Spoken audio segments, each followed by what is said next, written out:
Hello Leo, welcome back to my channel. I am Mariana and I will do the vibes inside for you today.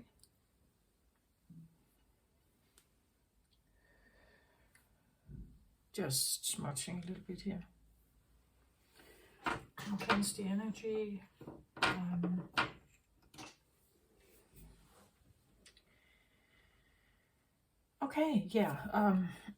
If you're new to my channel, I am Mariana. I read about the self or the discovery of self. I read about the ego voice and sometimes how they collide with each other. How the ego is like this big filter around us that all of us kind of have. It protects us, but in the ego there are a lot of thoughts, a lot of, you could say, ideas about our own, who we are and what other people are, and our identity is very linked usually to the ego.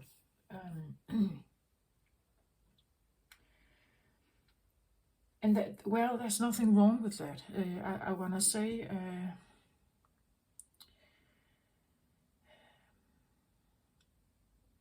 actually, just give me a moment. I wrote something down the other day. I feel like I should take it in here for you. Just a moment.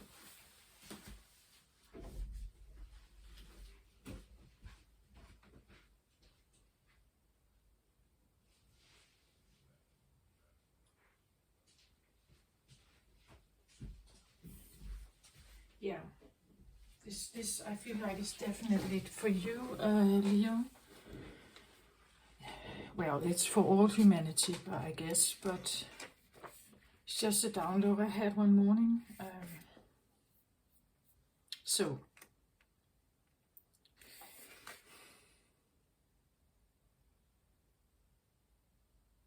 Well, I can just say I feel like this should be an entire video for itself, but I can say just one thing. When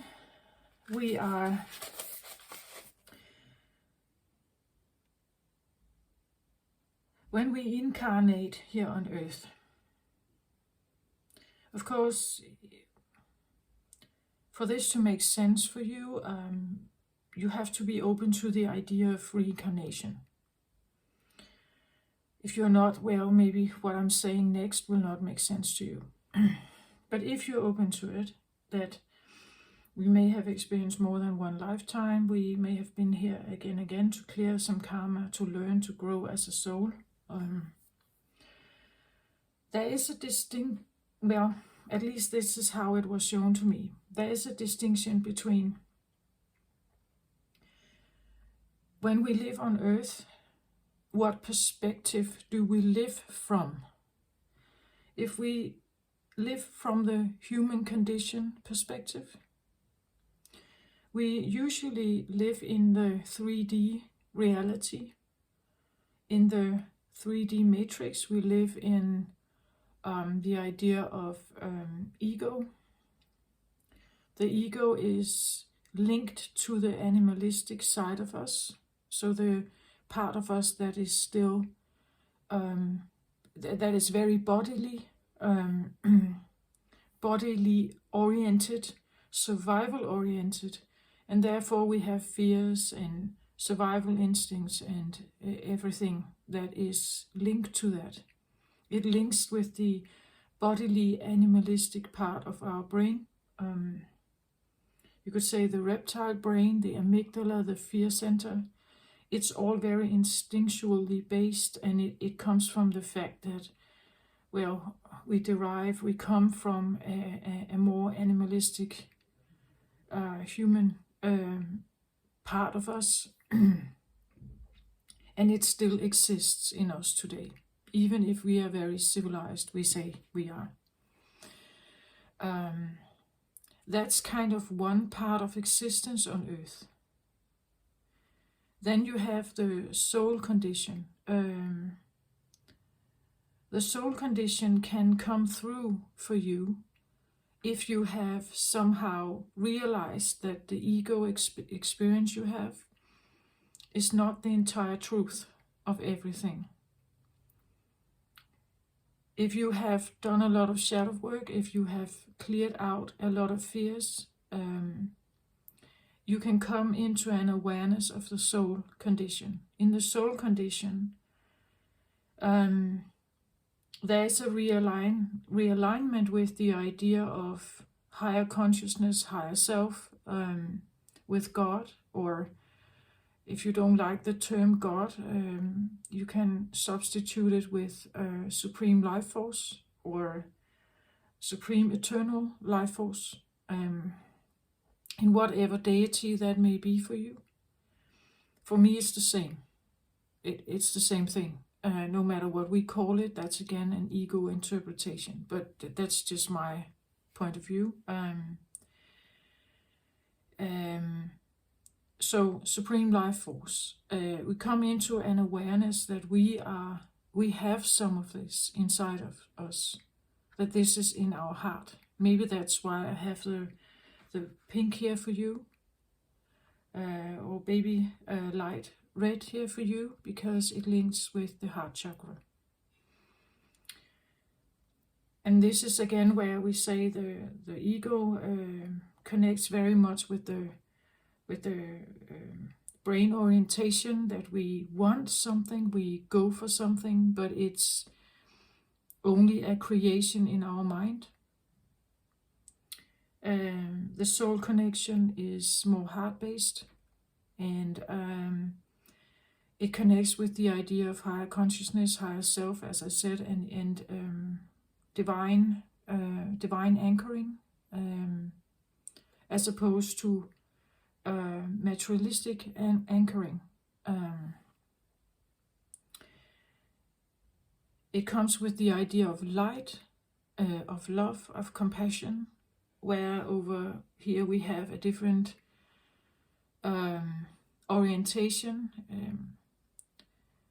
I'm not saying that all people in the world live from ego. Some have already shifted to the new consciousness that is trying to come in.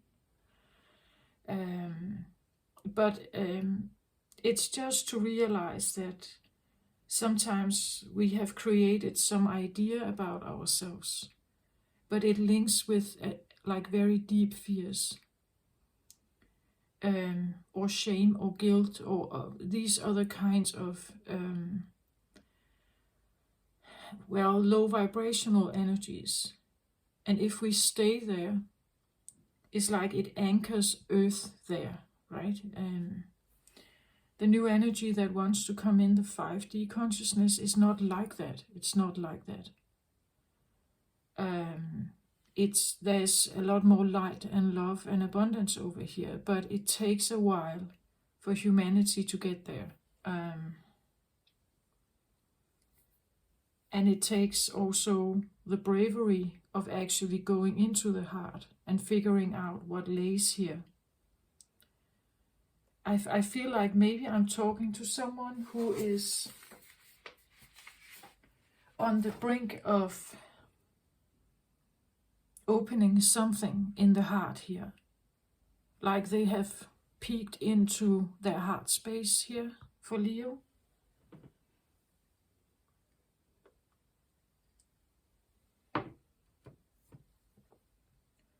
When I sat down to meditate, it's not like I got this whole story or something, but what I got was the pink color. And then I was shown like a windmill, like a spinning windmill in the background, but like it was coming closer and closer and closer and closer, and you could hear the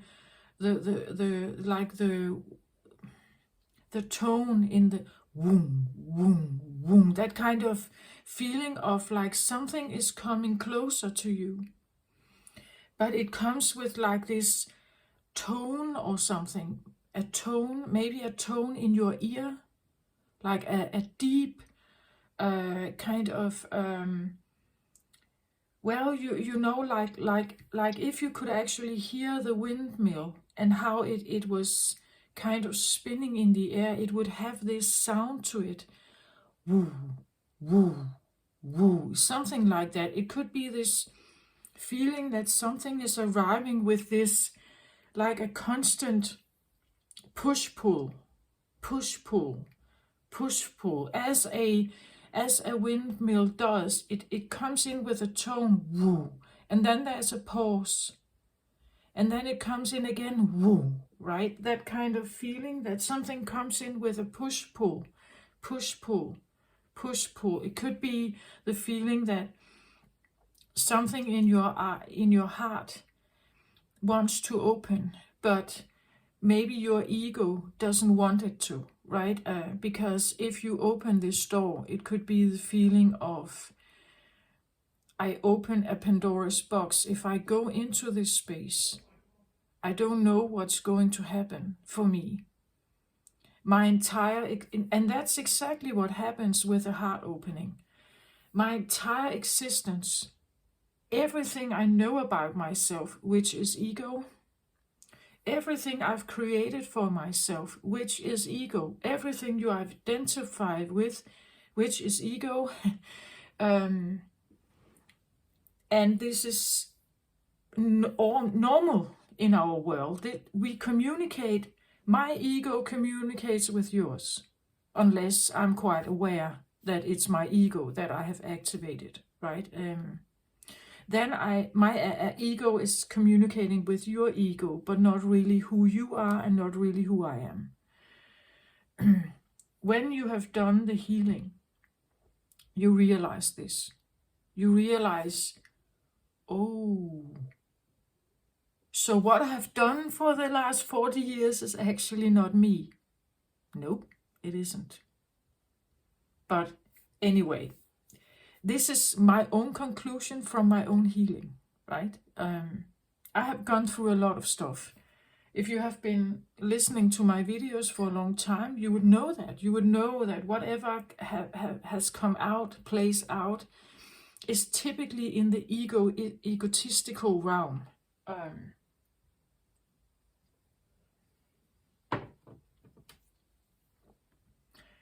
It's in the egotistical realm. I feel like what you are... Oh, sorry about that. I had new neighbors move in, and now they are hanging stuff on their wall, and we can hear it perhaps.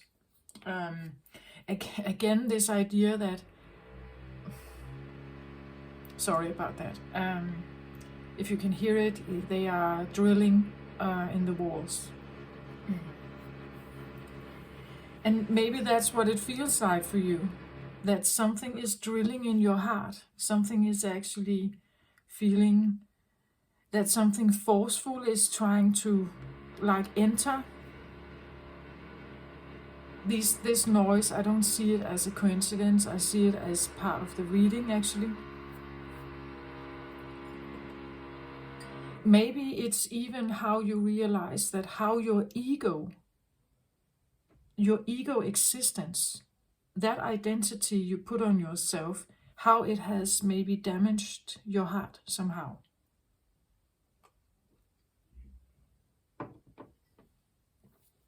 Sometimes we go against our deepest will. No, I correct that. Sometimes we go against our deepest beliefs, perhaps I can say. The ego will always go for what it wants. So what serves me best? At this point in time, what serves me best? We desire what we feel we deserve, not necessarily what we want. But what you deep down feel you deserve.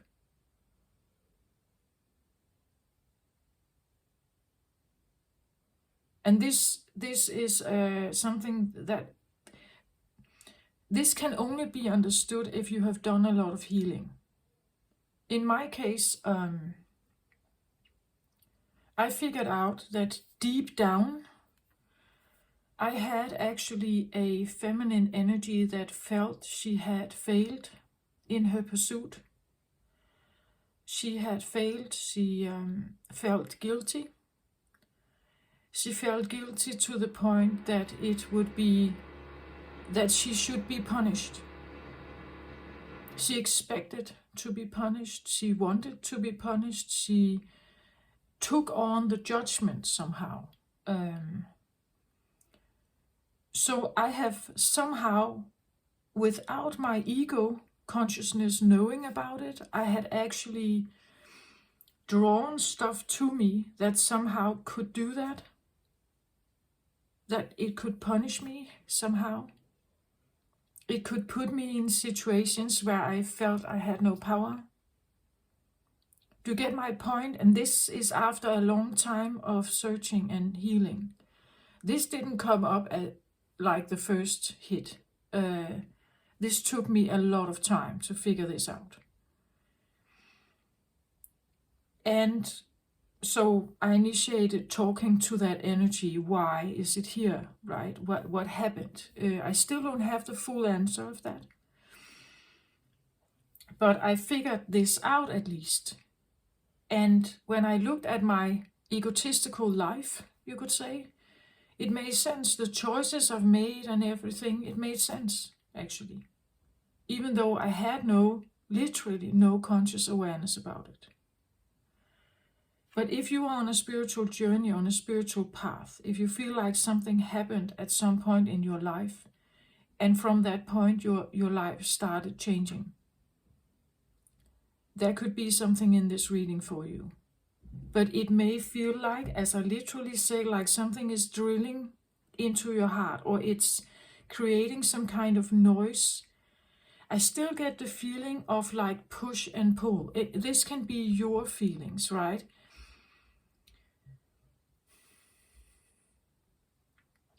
For a Leo, masculine fire energy, I want to say there are two things that pop up immediately for me. Strength and power.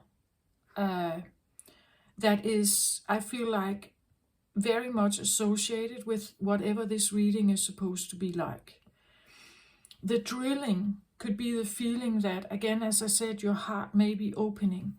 And the drilling could be this feeling of, let's say you've always felt a sense of like a whole heart.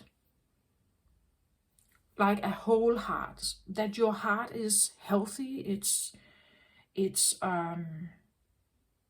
full somehow. There has never been anything wrong with your heart, or how you felt about yourself. How you felt about your decisions, how you felt about how you yielded your strength or power, right? Maybe you never felt, again, the ego makes an identity like that. There's nothing wrong with what I've done. I just have this feeling that maybe there's an incoming drilling here. Like, well, literally you could have a heart surgery, if you know, but this is only if you have had a known heart disease. That this is like an incoming heart surgery, where someone is literally like drilling or doing something within your heart, right? If not, I want to say that's not what this is about. This could feel a little bit like something is intervening with your heart. It's like something is intervening, but again, as I said, it just feels like a little opening here. That maybe what you've done and thought about yourself was not all there is. To get my point, like maybe you realize that the way I yielded strength and power, maybe it was not really for the best of me, maybe also not my surroundings, but I read about the vibes inside. So usually it's about what happens inside of you, that maybe it was not to the best of my own health, maybe. Maybe my ego was so determined to yield strength and power in a way where I actually now have created trouble for myself. In whatever sense I tried to do something, it was maybe with the best of intentions, because you know you're powerful, because you know you have strength, right? But the way it was handled, maybe it created something around you that you didn't anticipate. Maybe you hoped people would be grateful. Maybe you expected them to maybe applaud you or be happy for what you did or what you have achieved somehow. I just get the feeling that whomever I'm reading for here, with this slight opening here, they may have a concern that what they have done is maybe not to the best for their own situation. Like literally, maybe you worked so hard to establish an ego identity, worked so hard to become famous maybe or something, that it actually literally physically hurt you. Or you realize that the fame I have achieved, the work pressure perhaps, that it's actually hurting me now. That something is coming in here, drilling or approaching. And I just get the feeling of something coming from afar, right? It comes from out in the distance here. And then it comes closer and closer and closer. And I had this feeling of like a windmill that is just kind of turning and turning. And it keeps spinning closer and closer and closer and closer to you, like something is approaching. Well, if we make this very big, it could potentially cut you, right? It could slice you up, slice pieces of you, right? One at a time, slicing pieces of you. Maybe there's something about that. And just have the feeling that something is approaching, right? With a push and pull effect, or the noise and silence, noise and silence, noise and silence feeling. That there is this back and forth, or loud, silent, loud, silent, loud, silent. So there could be, let's say that you have the loudness comes in your day-to-day life, where you are very active and you have a lot of stuff to do. And then there's a silence. The silence could come at night, right? Where suddenly something feels like it's changing, like something is approaching here somehow. And when this happens, there's typically some kind of feeling of epiphany, or something you suddenly realize that I've been pushing myself too much perhaps, or I have been pushing others because I used my strength and power in a way where what feels right for me may not feel right for others, right?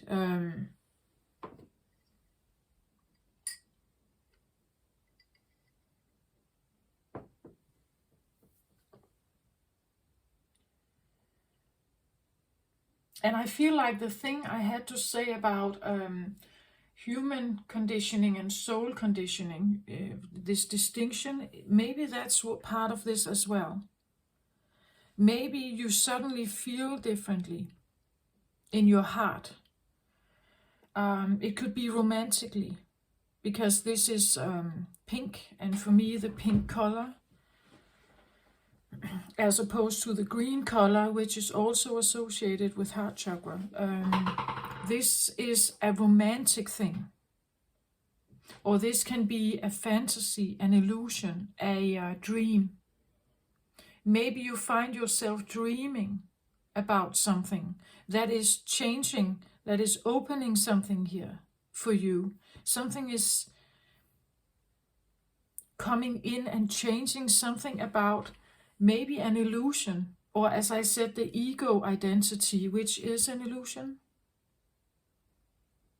And we use so much energy on creating it. That's the really hard part for me to get now that I'm more than I'm 51.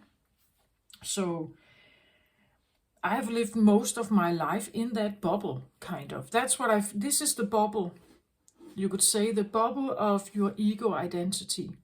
And now something is kind of drilling in here and kind of is maybe, again, this push and pull feeling. No, I don't want to hear this. Your brain would say that. Your ego would say, no, don't listen to that.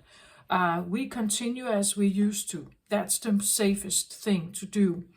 And we're doing so well over here, right? But something I feel like is approaching here that is...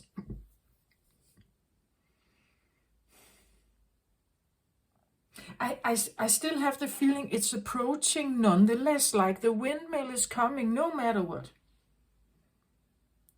The windmill is coming no matter what. And the push, pull feeling of, I want to go there. No, I don't. I want to figure this out. No, I don't. I want to heal whatever this is. No, I don't. Right?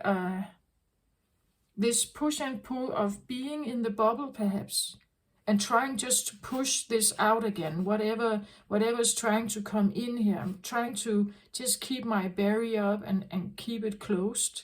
It can't, so it won't come in. To disturb the bubble, right? The bubble could be a fantasy that you have created, an idea about yourself, an ideal, perhaps. And if this should somehow be broken, then your entire understanding and identity about yourself is falling to the ground like a tower moment, right?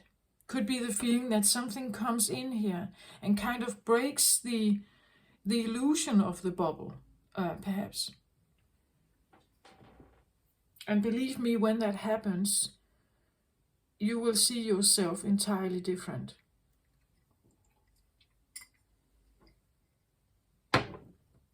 Okay, let's get some overall energy here. And underlying energy, I get this from the Isis Oracle.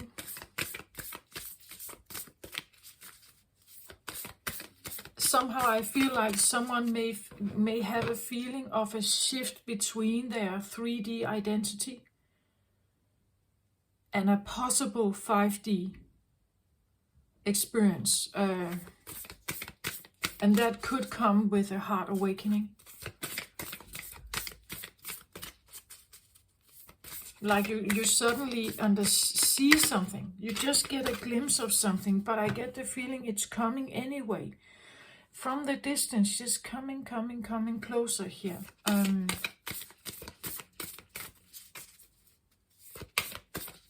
again, this feeling of potentially it could, like a rotor blade, right? It could potentially slice you. Like it could potentially really maybe damage you, or it slides a piece and you get to look at it. And then it slices another piece. And then now I get suddenly the feeling of like, isn't that how a scan works?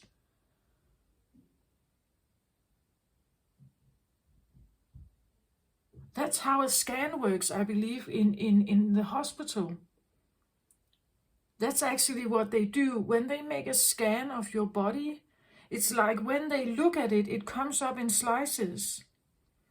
Like a slice of your body, and then another slice, and then another, and they can examine each of the slices, you could say. That's how they see it on the computer screen. At least some of the scans. Like the big scanners where you can put in an entire body.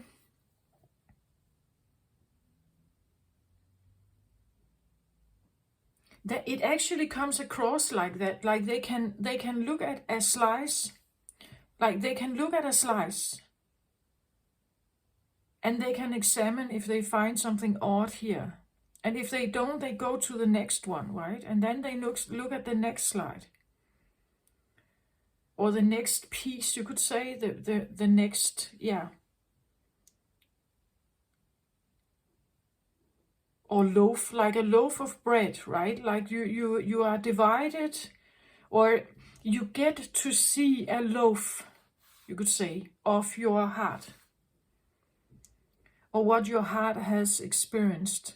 And you start at a point where it's not that difficult, and then you get deeper and deeper and deeper in, right?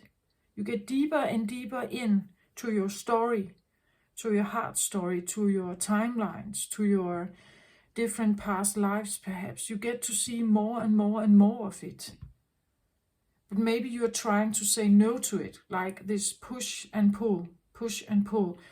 It could be the feeling that the push and pull is simply that you get to recognize something about yourself, and then there is a pause where you have time to reconcile with this, that you somehow have you get a time in where there is no disturbance, you could say. Like this rotor is not coming in and slicing everything up at once. You get to see one loaf or one piece at a time. And there will be a pause, the silence, where you have the opportunity to realize what this is and go through the healing of it, understand it, maybe recognize something new here. And this recognition you take with you when the next one comes in. Could be the feeling of waves, like waves that come in. A wave come in and then it withdraws, right? And in the withdrawing period, you have a time to figure out what this was. What actually just hit you? What kind of wave was this? What did it bring with it? What kind of emotion did come? What kind of feelings came with this wave? And then you kind of, you take a bit of time to figure out what this was for you. And then another one comes, right? And maybe you felt, either you have already done this, that you have gone through all of these different, and this is the bubble, right? This is the romance bubble. Right, so this is the fantasy, the idea. It could be that you are given, you could say, a slice of your ego, or that your ego is sliced away in bits and pieces, right? And maybe that's the starting point, that something comes, or, well, I can do it over here as well, like that something comes in over here, and it gives you something. You get to see something about your ego here and your ego choices. And then there's a pause. And then you get to see the next one. And this is how you somehow recalibrate the ego existence and understanding until you have gone through all of it, right? That you have somehow managed to look at the entire bubble. What's in there? What choices did you make? What people did exist there with you? How did you think? How did you identify with the world? How did you see yourself? How did you see others? I talk about this always on my channel, right? Were there traumas at some point? that are unhealed, perhaps? Is there something you haven't looked at? The slices here would present some of this to you, and they would make you see also the decisions you made, why you made them, right? Sometimes we make decisions out of fear. But what if you didn't have that fear? That's the 5D consciousness. What if you didn't have fear? Would you have made another choice? Yeah, maybe you would. So this, I get the feeling of Leo, like this is a peeling off of layers of ego existence. Actually, you're moving towards an ego death and reconnecting with soul connection. Like you're taking the bubble away, but it may come in slices for you. And that's what I feel like. Someone either has just been poked, like there has just been created a little hole here, or it will be so. It will come for you. I get the feeling of something, and maybe, but this felt like you knew it. Like it has been approaching for maybe a longer period of time, and now it's in your face. Like the slicer is here. You could say it is here. The slicer is here. It's starting to give you the first maybe knowledge about your ego, right?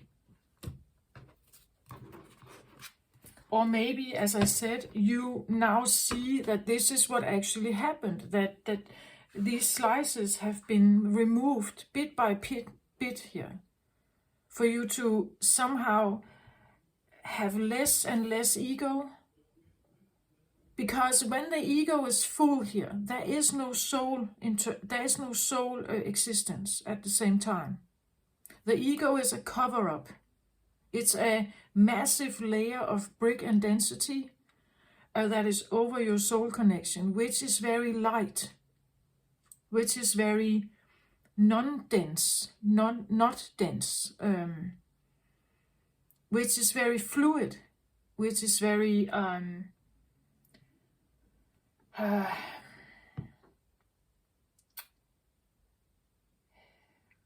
you could say fluffy, right? But the density of the ego existence, the 3D massiveness, is very dense. It's not flexible.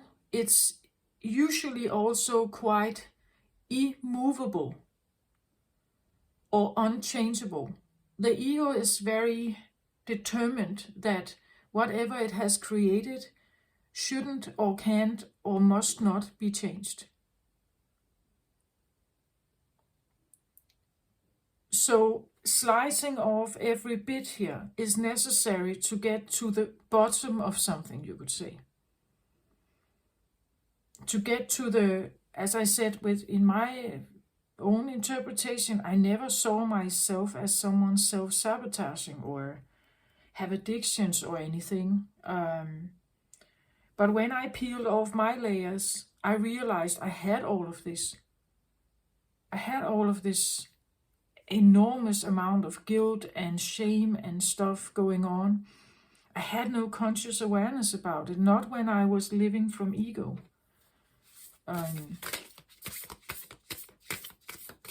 I have also realized that the more I've like peeled off of this, the less I had. Like when I was about like this, maybe, right? When I was about this, something else could come in here, right? That would be the soul emerging. And now they are talking to each other. And here we can also have a push and pull effect between those two. Right? Because the soul says one thing and the ego still wants to maybe rule the game and everything. Manipulate or whatever. So, and the less I became, or the less you would say that there was of this, and the more soul emerged, the more sensitive I became, the more bothered I felt when people were shouting and when there was noise around me, when I could feel the evil intent and so on. When the more there was about this, my soul reacted to it. It could feel the density, it could feel the fears and the worries and like the reason why people were yelling. I recognized the ego in others, right? That feeling.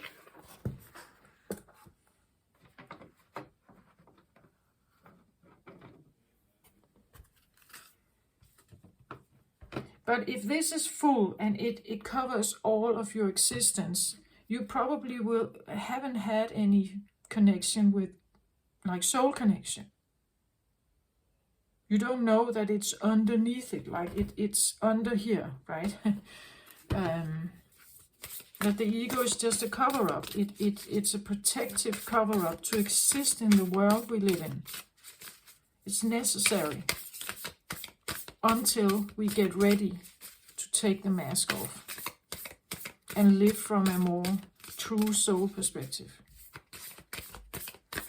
But when that happens, it also means that your priorities may change.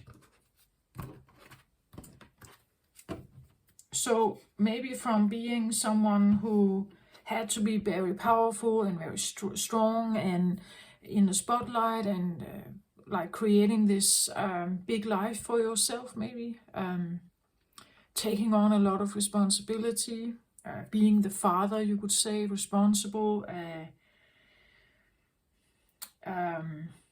mature, strong, and everything. Suddenly, maybe your priorities change.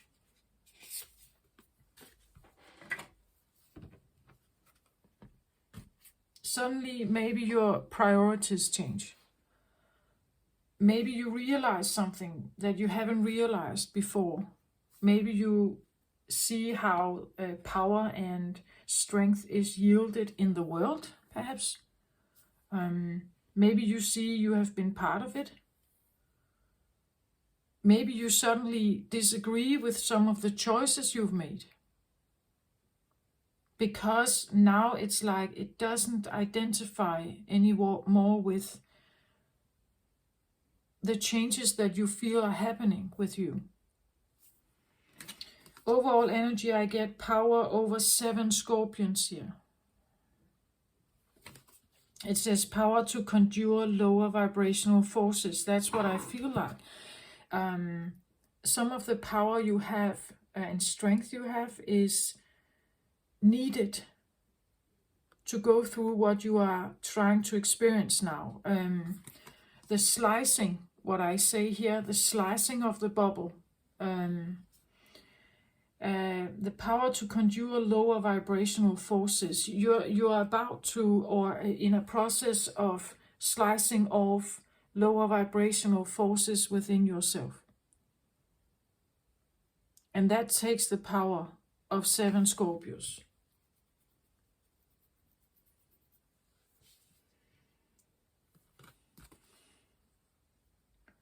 Scorpio is one of the, maybe you have Scorpio in your chart somewhere. Scorpio is one of the zodiac signs that are, like, I say that they are badass. Like, they are really badass. They can be in like really dense and dark places. Sometimes they need a bit help to get out, but otherwise I want to say they can actually coexist there. They can actually live there. Not well, but they can. And they can sometimes also fight it, right? And get to the surface again.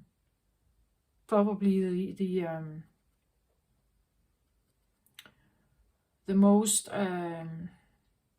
I want to say, if we talk about negative emotions, toxic emotions, they can easily be blended into it and be part of the toxicity, but they can also they have the ability to get out as well.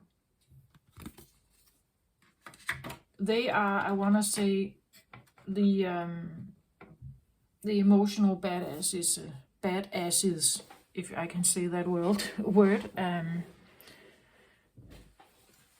They are detectives, what I call the emotional detective. They have a sense of lying detector about them. They can read you like a book. They can go into the deep, dark ocean and still somehow get out. And if they can get out, they can exist there, taking part of that kind of party, but they can also get out. Probably some of the only ones, actually. But this is what you may be granted, the power of 7 Scorpios, because something is happening here for you.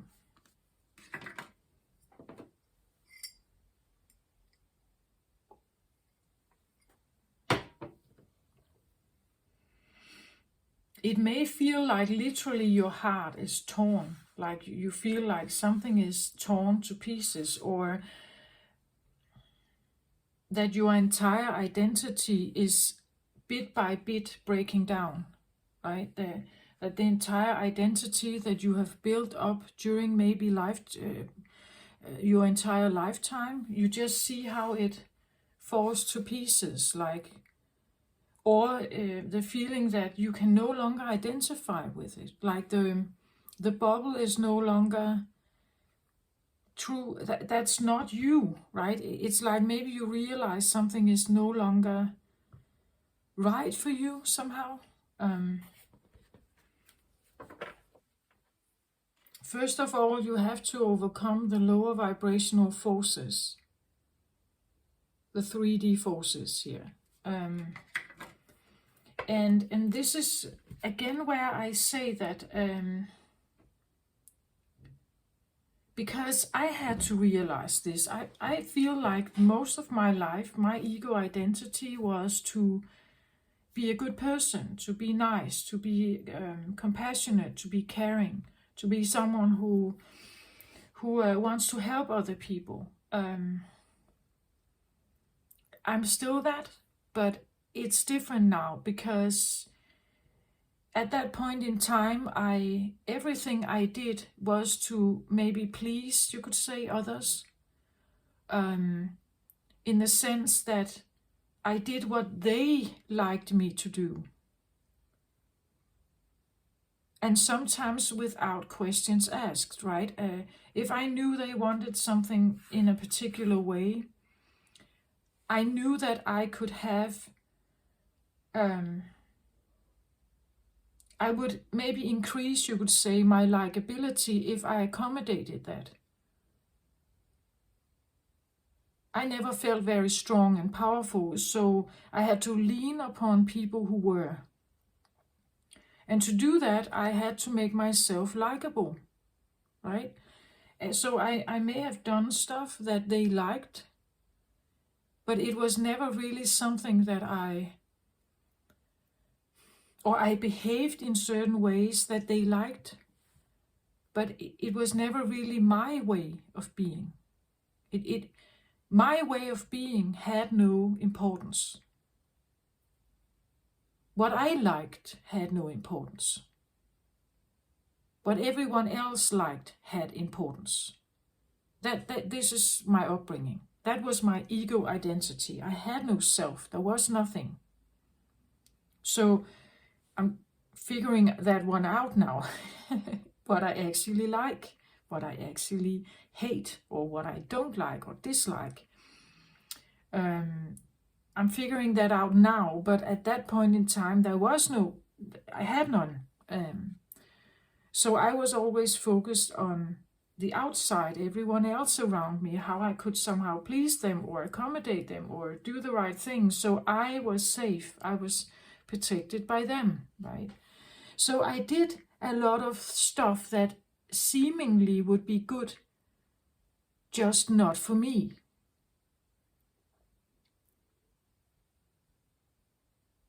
So the ego identity makes us do stuff where we, because it has to do with the bodily survival existence, it makes us do stuff sometimes that is actually not in alignment with the soul.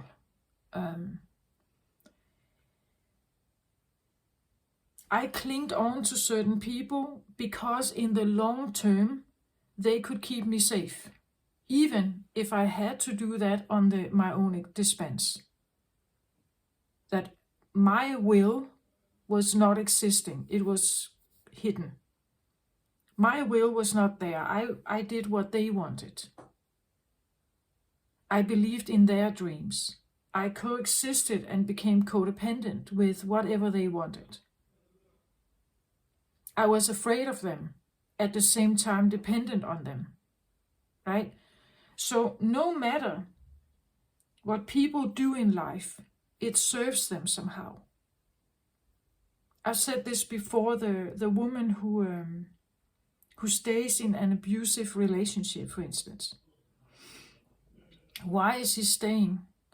She's staying because there's something there that still serves her more than the opposite. So if she had to leave, live on the street, have no money, still remember she was abused, so she would still be an abuse victim on the street, living homeless, alone with her children maybe. We have to realize that if you staying in the home, there's still something there that serves her more than the alternative. That's why she's there. Even though other people may look at it, oh, this is terrible, why is she not? We have to get her out of there. This is a very,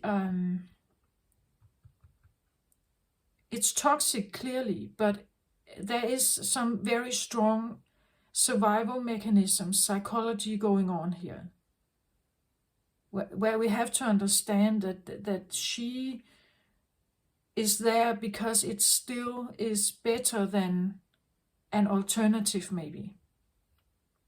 Or her alternative, the alternative that she envisions, that she expects will happen.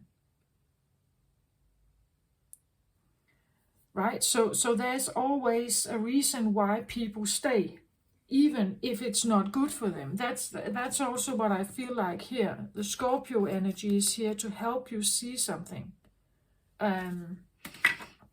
Something about your own ego bubble here. I want to say heart can be a relationship, an illusion within your bubble. The loved ones you have, your family, closest family maybe, there could be something going on here. It has affected your heart. Maybe it was a romantic bubble, and now it's kind of just, you see how it's sliced away, that you lose bits and bits and bits of it until there's almost nothing left here of the ego identity, right? The ego, and this can be very frightening. Again, the ego is here because it wants to protect the animalistic bodily side of you, the identity that you somehow connect with. When you slice all of this away, the body is screaming. It feels unsafe. It feels like you lose everything in the world. It feels like you lose yourself. You're not losing yourself, you lose your ego. And in that process, every time you slice something off, you witness something new about yourself. You witness something new in relationship to others. And the more and more you get down here, or further in, you could say, the more and more you see how this really was not you, or it was just part of you, but covered up by something, or it was driven by something. As I said, mine was guilt, an enormous amount of guilt, shame, self-sabotage. I believed in the judgment. I believed I was that I was guilty. I wanted to be punished, actually. And when you've realized the core, this is then you see all of this in a different light, as I did. Now I understand some of my decisions. Now I understand the fear I've had. Now I understand some of the stuff I've done that actually over time was a kind of self-sabotage.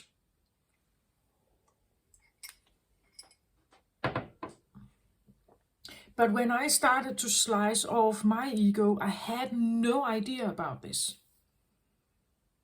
No idea. At all. I had a feeling that I was carrying something, like a heavy weight, but I had no idea where it came from. Now I know what it is. Right? Just saying that slicing off this will create a lot of fear. It will challenge your existence, like your house, your family situation, maybe your money. It will challenge you to peel this off. At the bottom of the deck, stay true and be in your power. Yeah, this is what is driving it. Stay true, right? The true power of you. Stay true and be in your power. Whatever is happening here, Osiris and Isis, Lord and Lady of divine authority. There's a divinity driving this, soul driving this. The soul is said to be eternal and immortal, therefore not bodily, right? The soul can't die. The body it's in can die, but the soul cannot. So the soul is here to have an experience. The experience was maybe that that you created the bubble, and now it says, okay, now we've been here enough. Let's get this moving. Let's slice this off and see if I can do something else with the energy. What have I learned from this experience, right? But it may take you a very deep dive. That this is maybe what you're learning. You learn about the Scorpio energy here. You learn to navigate it, the waves of it. You learn to face the darkest monsters down there. So you may even become kind of a warrior here. It pushes your bravery. It pushes your way of thinking.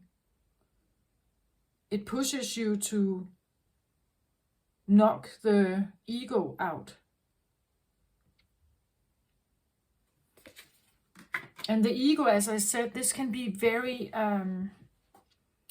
fixed. Like it in my case it was. I was literally feeling, standing it there, and it wouldn't open. Like it kept repeating the same things. It kept repeating the same things. It's like I couldn't get it to see anything different, right? So I had to kind of get proof of something else. I had to somehow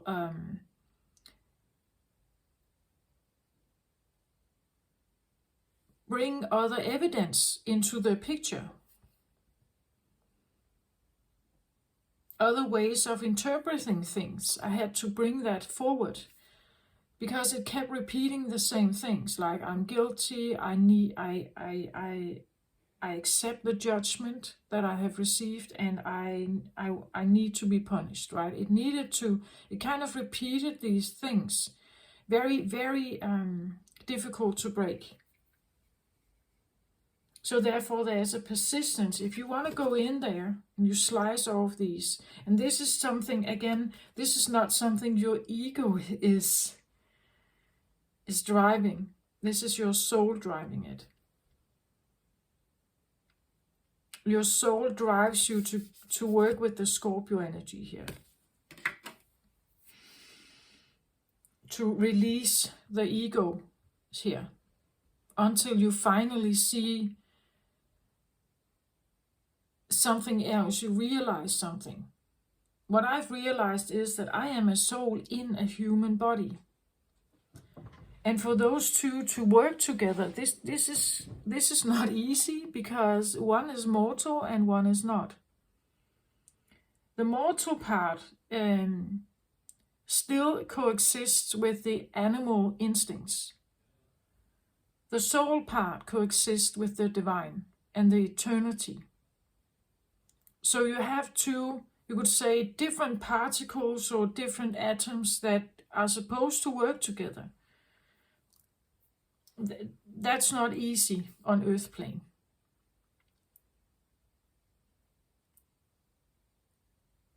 So you have to decide, where do you anchor yourself? Do you anchor yourself in divinity?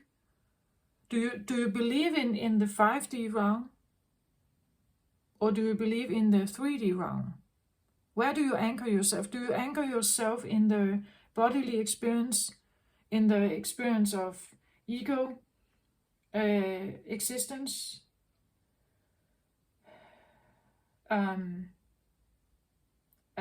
materialistic life, survival instinct spheres, or do you want to anchor in divinity, eternity, heart-based, less materialistic, less ego, less survival, benevolence, love, trust? You see, it's like opposites, right? They kind of, that's what we are dealing with. That's probably duality as well. It's this feeling that inside of us there is some kind of tension or something. Either they are really working against each other, or they are trying to coexist. But if they want to coexist, both need to understand each other. Right? So my body is reacting with certain elements when I feel fear or I feel threatened. And the immortal part of me, the soul, has to recognize that this is part of the human experience. So where do you want to divide them? That I want to exist only in my ego and I won't anchor in divinity at all. I don't believe in this stuff.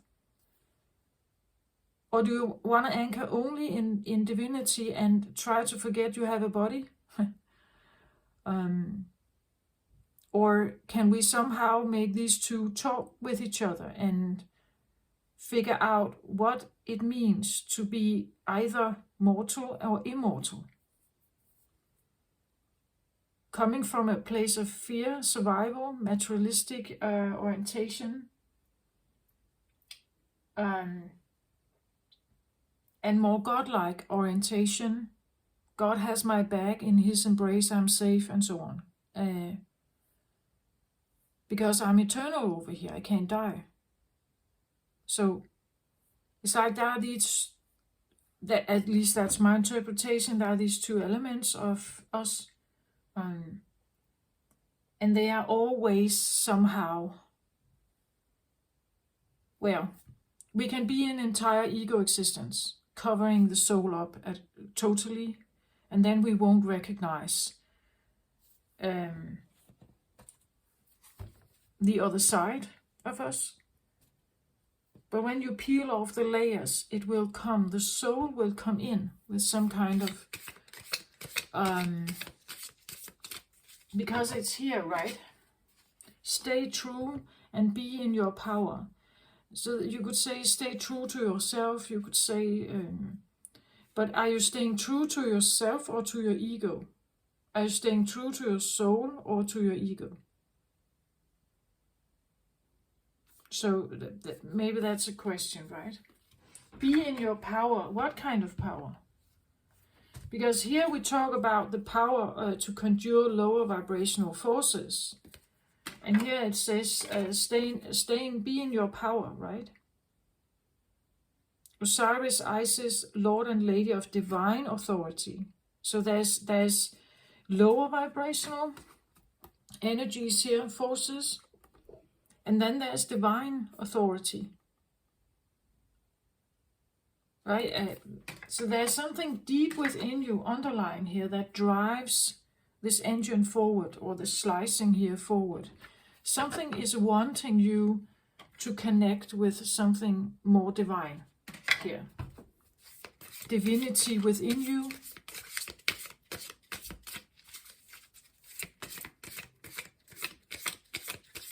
And that divinity in you is probably not really identifying with the ego bubble.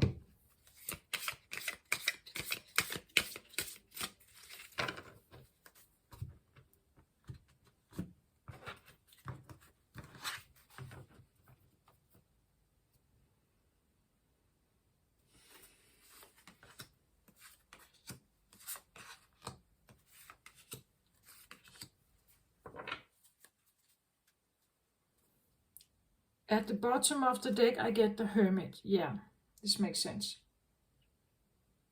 The Hermit goes within.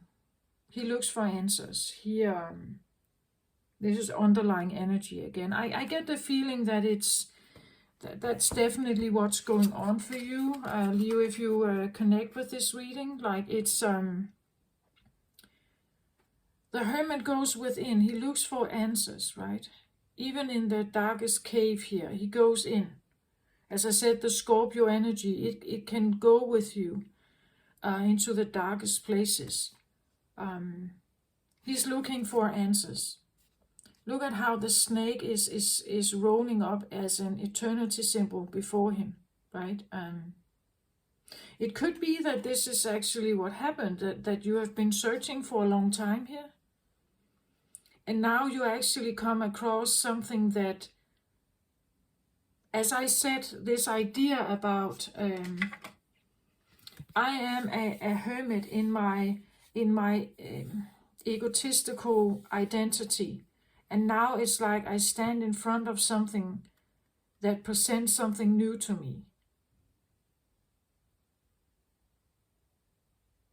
Like now it lays here like eternity. Maybe you're very close to this idea of that you have actually been slicing through your ego here.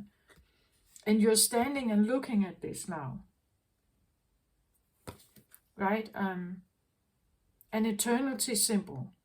Kind of looking at this. Almost with disbelief in his eyes. What is this?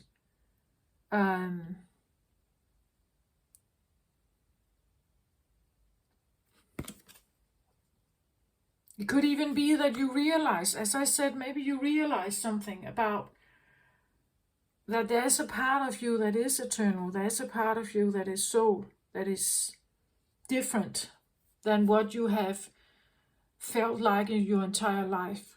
And it brings some kind of message here, right? It brings... But well, look at it. It comes in the form of a snake. Snake is usually associated with a lot of stuff. It can be something like a transformation. It can be poisonous, right? It could be the feeling of, is this a trap?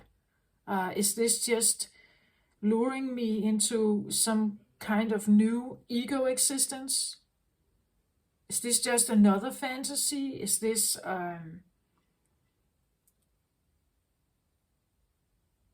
Is it a transformation again? Is it a new cycle of transformation that I'm going through, or I'm...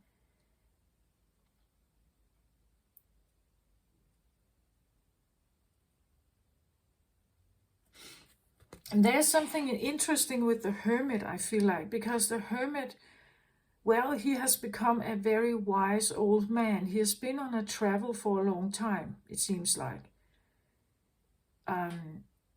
He is not very,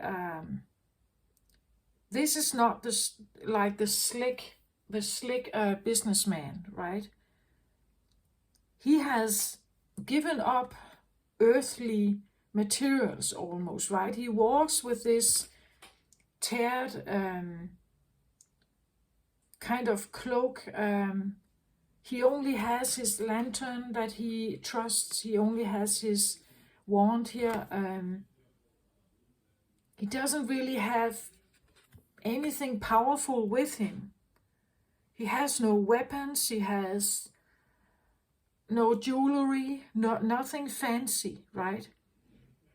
This is someone who like let go of the fancy life, right? To pursue some kind of knowledge, to figure something out that you can't buy with money. And in my readings, the vibes inside, it's always an inner journey for me. Something that, but again, look at him, how he's prepared to walk into the cave with just this.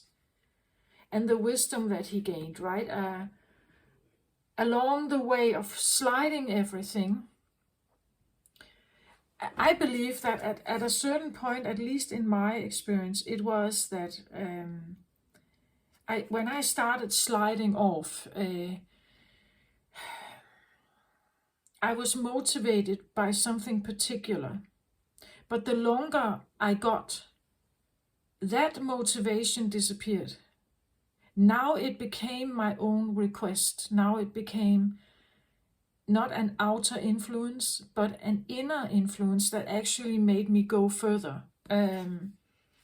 That's how I see him. He it's not an external thing that makes him move or keeps him moving here. It's his own quest for truth, or more, at least more. It's his own request, his own inner wish to figure something out that keeps him moving here. And now he stumbles across this snake. Maybe you literally see a snake in the grass, right? That would be a strong affirmation, I want to say, for this reading. But otherwise, it's like he stumbles across something. Or you have come to a certain point in your search here. You have come to a certain point in your search where you realize something here. Maybe that's why I took in my little notes here about the 5D element, because it actually makes sense, right? It's like now you stumble across something that is eternal. And what can I do with that? Because in the body, I'm not eternal, right? The body is not eternal. We know that. Eventually it's going to die. Maybe this is something that triggers certain inner beliefs in you. Maybe this has to do with, let's say you have been a person who have always believed that when you die, you die. That there's nothing after that. You just, you fall into some kind of dark place, and then you're not live. There's nothing after. And that is how you have been perceiving your life, everything you have pursued in life, everything you have tried. That's why you may have thought, I have to get the most out of my existence now. Because when this is done, it's done. And then it's like, I get the feeling that something here reveals to you that maybe there's more. Maybe you realize when you get further and further in, it's like you realize, or you have this feeling, I've done this before. Or I have found myself on this journey before, or just a déjà vu feeling, or how come this somehow feels familiar? After a while, maybe it's like, why does this somehow feel familiar to me? Yeah, maybe because you've done this in different lifetimes as well. Right?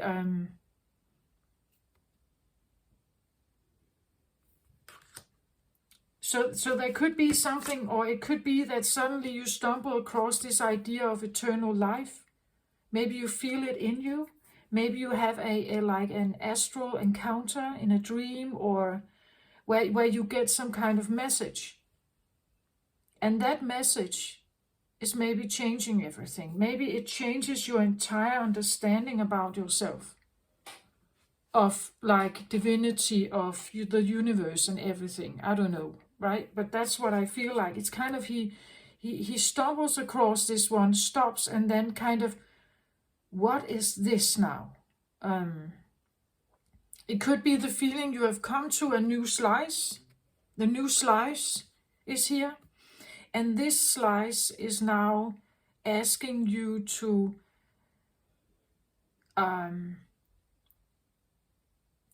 it's asking you, as I said, with my ego, it's like it kept repeating the same three things.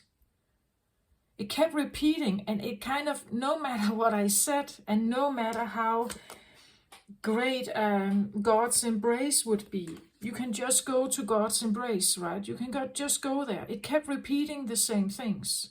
It wasn't worthy, it wasn't good enough, it could never be forgiven, and it kept repeating the same thing. And therefore it wouldn't move. It wouldn't move. At least in the beginning, it wouldn't move. That could be what this is. Like you stumble across something and you feel the resistance in you to get closer to this. Like you feel almost like a stopping, right? That if I go there, and now I hear the like the whoom whoom again of the slicing. It's like, if I take that step, I slice everything away. I slice the rest away of my ego identity. So taking that step is maybe not an easy task. This would be like, take the embrace of eternity, or God, or supreme life force. Accept that you are part of it, right? Accept that this is you and you are it. And you, when you take that step over here, this is where you surrender your ego to something more and more powerful.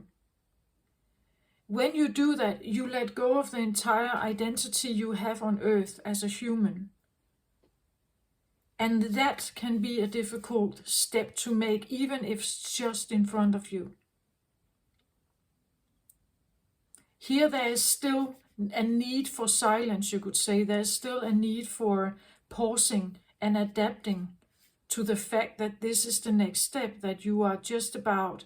It could even be the feeling that, as I said, if you're going through a heart surgery, maybe it's the feeling that if this doesn't go right, I could potentially jump over, right? I could pass over to the other realm.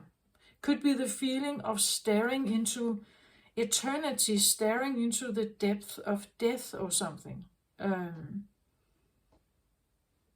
But I believe going through the slicing of the ego is a death path. It is a path of slicing off like an onion, right? Slicing off, peeling off layers of protective ego stuff until you actually get to see something else here. And now it's like, again, look at how big he is and how small this is. Maybe it's a realization how that you are not big in the universal realm. that you are small in the universal realm. Your identity may feel like, your ego may feel like it's big. But in the universal realm, it's actually not. It could be this realization that suddenly you stand in front of something that is taking your breath away. Because it triggers everything, every fear response in you somehow. Everything you have identified with is suddenly tricked by it. Let's have a look at these cards. They are at with the Scorpio energies here. Let's have a look at this. So I have 10 of Wands and Strength.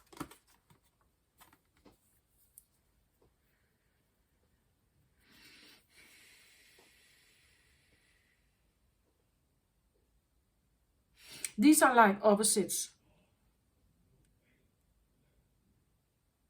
Strength card is well, it can be a sign of strength, or it could be a sign that something takes a lot of strength to go through. It's such interesting things when I look at these cards, how different they come up in every reading. Someone here has been carrying a lot of weight here, you see, right? He is 10 means that you're coming to the end of something, to the end of a very troublesome, burdensome time. Maybe a very troublesome, burdensome time where you have faced a lot of Scorpio energy here. Or you needed to be carrying, again, look at how he is carrying these on his back here. Maybe for someone else, right? Maybe you have been carrying a lot of burdens here, we say, with the 10 of Wands. Carrying a lot of burdens here on your back. And how he looks downwards here. He has his focus on the ground, on the earthly matter and what is just going on around him. There are these proud stallions in the background here, kind of just looking at him. Sometimes I see this as like they are observing him, that he actually carries out his work and like they are controllers or some kind of guards that kind of overlook his work here, if he's doing it right. If he is carrying these wands correctly and bringing them where they are supposed to be. Look at the moon up here, how this is connected with maybe secrecy or something hidden or something unconscious maybe. But he's looking downwards here, very focused on the ground and just making sure bringing this from one place to another. Or carrying this like a big burden, how it's heavy on his back here, right? Wands energy, sometimes this can become what I call addictions or toxic bonds or attachments somehow. And now you're carrying it. It could be decisions you've made, right, at some point. And now you see that they were maybe not good for you, but you have been carrying them for a while, dealing with them, right? It could be representing the slices, right? The slices of your ego you have, or certain will, certain stuff you have done in the name of strength or power, perhaps. And now you see that it's actually... It has just burdened you, actually. Then on the other side, we see Strength card. We see her here with the Leo, very appropriate for your with the lion. But for your Leo, for your reading, it's quite appropriate that it's here. But look at how she looks upwards now. That's what I feel like. You have gone through something here, Leo, where you have carrying a lot of burdens, maybe burdens of the world. Maybe you took upon yourself to help others help them out of their misery, and now it has become your misery. Because they still call you, or they still phone you, they still email you, they still request stuff of you, right? And now it's like someone is changing their focus, using their strength differently. It may have required strength to take your look from looking downwards here, always concerned about the earthly material stuff, and actually putting it upwards now towards God, towards eternity, towards... That could be the journey you have been on here, right? From starting from the left card is typically about the past. This could be about the future, or the current towards future. Gazing towards something else here. Using your Leo energy for something else now. That the strength is within you, not something you developed outside of you, right? Interesting how power and strength come up, and these were the two I mentioned, right? Strength and power here. How power is yielded, what intentions are behind them. So there could be something, the travel that you have been through is overcoming some massive burdens here. Maybe even subconscious burdens with the moon in the background. Earthly. It is Wands energy, so fire energy, but I feel very much how he's looking to the earth, down on the grass, how he's walking here with heavy feet on the earth. A link between how you have yielded your power in the earthly realm. So materials, money, possession, education, work, right? It could be the feeling that you have served humans, right? You have served in the human realm, in the human condition, ego realm. You have participated in the earthly ego realm here, and it felt very heavy, right? The 3D realm, whereas in the 5D realm, if you want to serve divinity, or you allow yourself to have divinity in your life, life becomes different. You see the sun here also. Now you have the sun coming in instead of the moon and the gray clouds here. It's almost like allowing something else to come in. Let's have a look at the center card, which I feel like could link with what the Hermit has maybe experienced here, or released and figured out and purged, or whatever he has done. But it's important to remember him. He has no, like, he only wears what he wears. He has this little lantern. He has the wand. He has a little bag with him. But only with like real important necessities for him to go through the journey. He's not equipped with like iron armor, big automatic weapons or anything. This is not something, whatever he is experiencing cannot be dealt with in that manner. This is a different path. If he believes he's fighting an enemy, it's not a visible one, not something you can conquer with weapons. You cannot put it into prison. You cannot demean it into the abyss. This is something that is otherworldly, maybe. Like what he is facing on his travel is otherworldly, I want to say. Maybe it's energy, maybe it's the feeling of what I'm doing here is more negotiation. I can't bring in jewelry. Whatever I'm facing, jewelry has no meaning. It has no importance. Money has no importance. Let's say the enemy is your health. again, maybe the thing you stand in front of is not something you can buy yourself the way out of.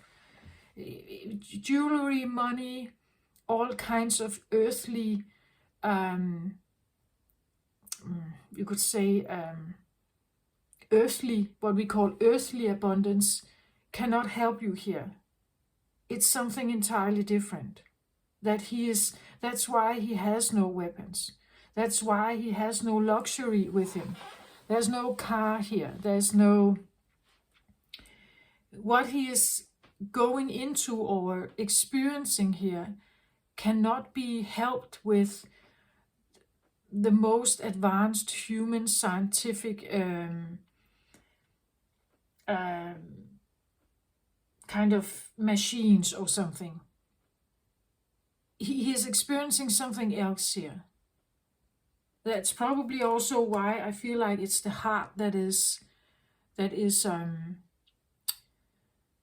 significant here. It's because it's in your heart. It's something that is deeper, right? It's something that cannot just be, well, yeah, you can't just have a heart surgery to make this be better or to make you feel better somehow. The journey you are on here, the slicing of the ego, or the slicing of your ego existence, I want to say.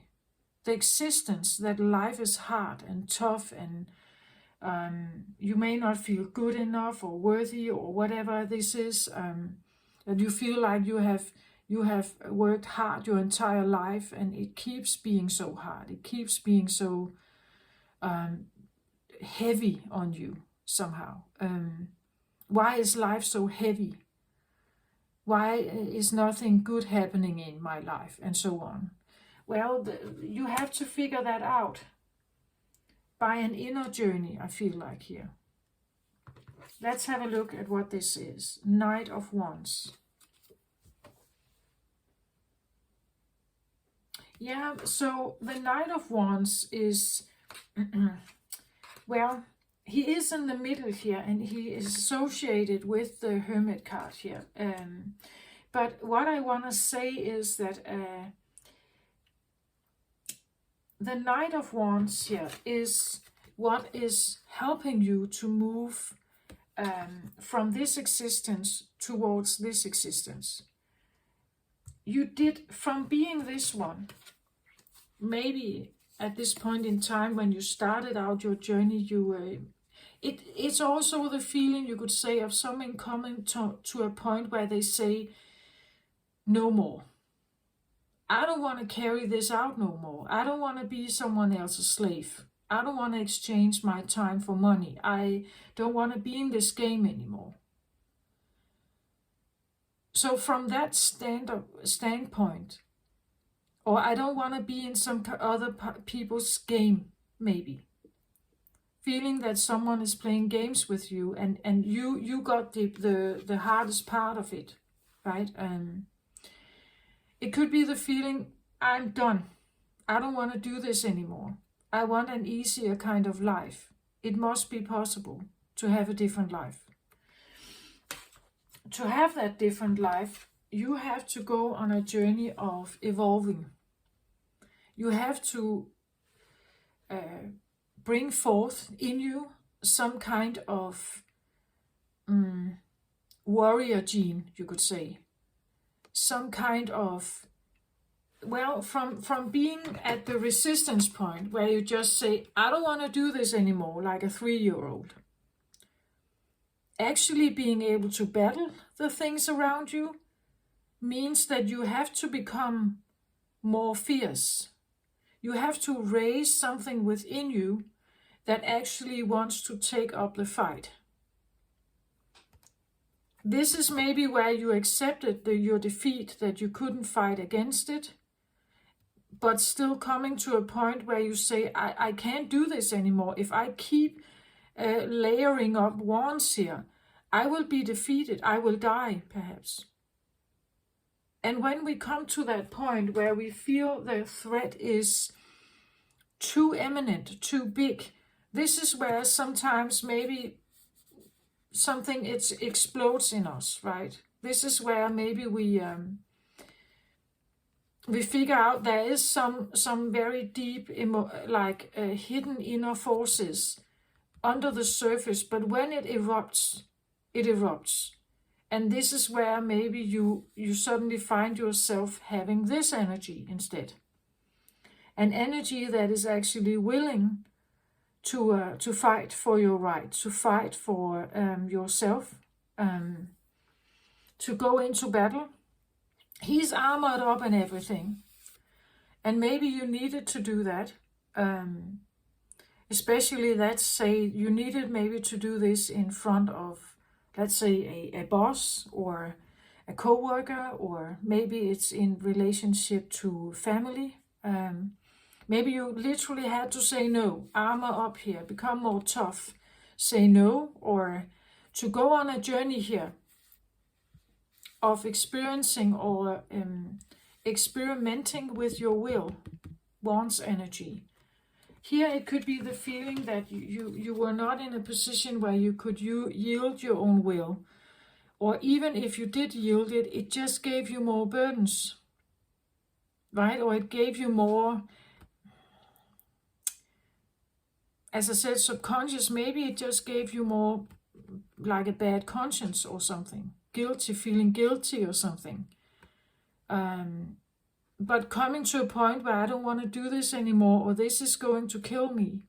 If I keep doing this, it's going to break me down. But what actually breaks down here, and the fear we feel, is the ego. The ego is threatened here. When the ego is threatened, sometimes we manage to gather a certain defense mechanism against it, right? Against it. The defense mechanism is maybe coming up, Leo, as you're taking up the fight here. Maybe you become very defensive, as I said, the push and pull feeling of something. Because if your ego identity is threatened, we usually become very defensive. We usually become more protective, more defensive, and more resisting something. We resist it. We don't want to go there. So going there, I feel like, may have required, you could say, well, as I said, first of all, I feel like it may have come up like a resistance, like this, no way. Or a defense, I want to fight them here. I have a different armor. I have my armor on. I have a weapon. I have my horse. I can ride away quickly if I want to. I'm prepared. I identify now with a warrior, not with someone who had surrendered to the burdens of life. So now I start to identify with someone who can actually break this. I change my identity here, right? Now I suddenly feel that I have to resist something. I have to fight against it. Something erupts from inside of me. When I get pushed too far, something erupts inside of me, and I go into a fighting mode here. But the fighting mode is still orchestrated through the sense or the lens of the knight. The knight is usually committed to something, committed to some kind of code, or honoring something. It wants to honor something. It wants to fight. The knight is also willing to give his life in this fight. So maybe you are literally feeling a survival mode thing, that you are fighting for your right to live, or you're fighting for your right to stand up for yourself, and doing that with a certain element of image here, like If this is internal, maybe people can't see it, but maybe you become more defensive. You say no to stuff you don't want to. You go on your own quest here, right? Especially, let's say, if this is the reaction of others for you leaving. If this is the reaction for others and you're leaving, the reaction could be like someone had an eruption here, like a rage breakout for you leaving. Let's say you move to another city, you want to get another job, and this is the reaction of your boss, right? It could be that you had a reaction here when you were working here, and it just came to a point where you couldn't take it anymore, so you said no, or you fought against something, and now you're moving away from whatever this environment is. This environment wasn't good for you, right? Take it how it resonates for you, but that's what I feel like, that some kind of eruption happened and you're kind of walking away from that, but knowing that if this used to be my safe spot, even if I didn't feel great here, it used to be my safe spot. So now I'm on my own out here in the wilderness. What am I supposed to do out here? Well, you're committing yourself to some kind of journey here. The Knight, it wants to honor something. Maybe it wants to honor your own heart. Especially after some kind of eruption here, some kind of break maybe. A tower falling or something. You are now on a journey where you devote yourself to something here. Devoting yourself to yourself, devoting yourself to maybe fighting for the rights of people like you, who have been in a situation like this as well. The red color here, with the yellow and orange, this talks about the lower chakras, root chakra, sacral chakra, and solar plexus. So a journey where you are facing some of the fears that you may have. Fears and trauma usually reside in the lower chakras. But the interesting thing is that he's trying to move forward here with the armor. And that's exactly what I said the hermit didn't do. Because at some point in time when you start your journey, you probably need an armor. Maybe you need to shield yourself from people who could influence you, or you have to take yourself out of some kind of situation, work situation. Maybe you leave a marriage, or some kind of family dynamic, right? But you also know that you're kind of on your own, so you have to somehow armor up a bit, and this is maybe where the Scorpio energy comes in, because Scorpio does have a thick armor on, right? It has thick claws as well, and it actually also has a poisonous tail. So here we feel like we may need to armor up. We use the shield of the Scorpio, right? We use the claws, the weapon, and we may even have something of a poisonous,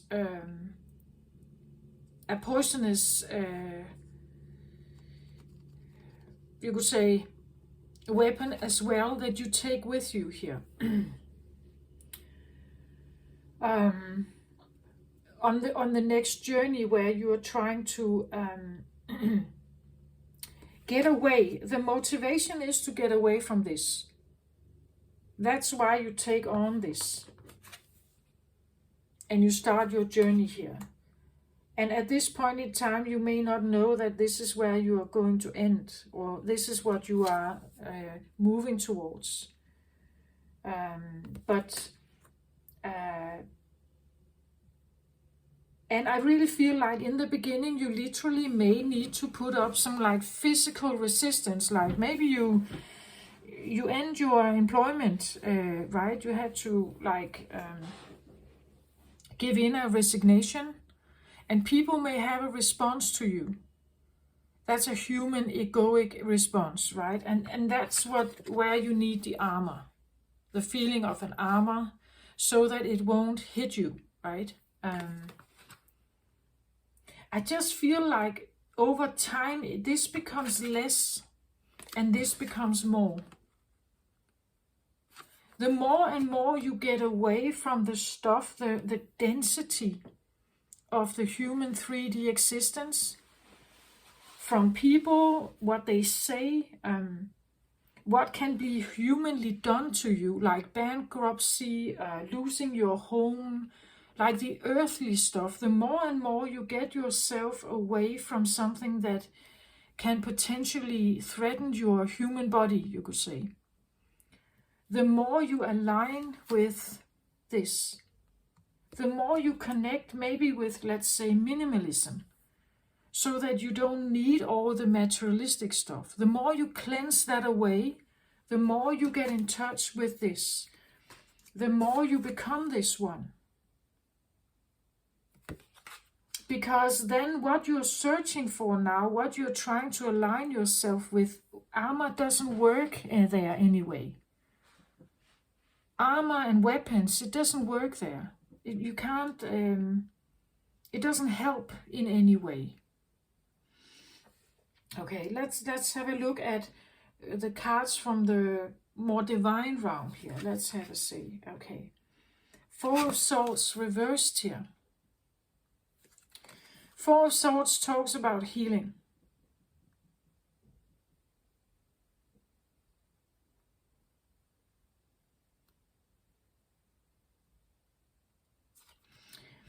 He has been in the battle, maybe wounded. He needs to heal here. But again, this is the belief that you only exist in your body,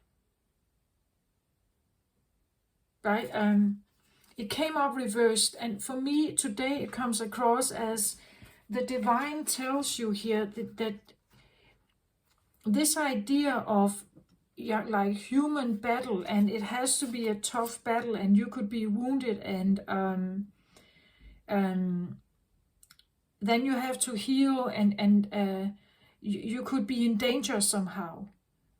That I feel like when it's reversed, and with this card, I get the feeling it's because something in you wants to tell you that you are not in danger. Like your soul is not in danger. Your body, yeah. That's why we experience fear. Your soul is not in danger. It's like, or this could be the feeling you don't have to fight anymore, right? Four of Swords is healing after a battle. That's what we usually say about it. I see it sometimes a little bit different because they are separate. These up here we have 3 swords, down here we have 1. 3 swords in tarot talks about heartbreak. This could even talk about reverse, that you come up out of the illusion that your heart was broken, maybe. Your heart was never broken. Your ego was hit by something you didn't like in this experience. I know this sounds, if you have experienced heartbreak, and believe me, I felt like I had, but it's an ego existence. It's an ego thing. What I get from this is that heartbreak, and then the 1 sword down here that can represent a different truth that is under him, right? Again, this feeling that this is what you see in the 3D realm. This is what you have experienced, your ego. Your body was wounded, your heart was wounded, you were heartbroken.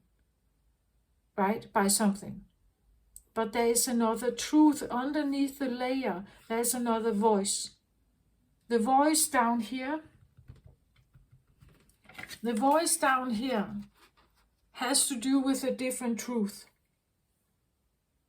that comes from divinity, right? It's something like, and again, as long as you are carrying burdens here, as long as you are carrying burdens, you couldn't also heal yourself at the same time.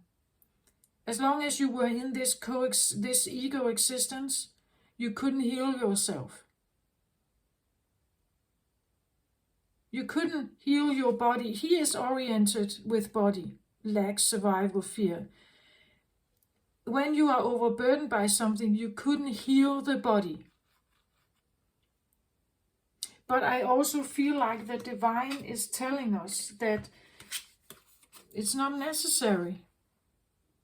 What you experienced up here is not the entire truth of the matter.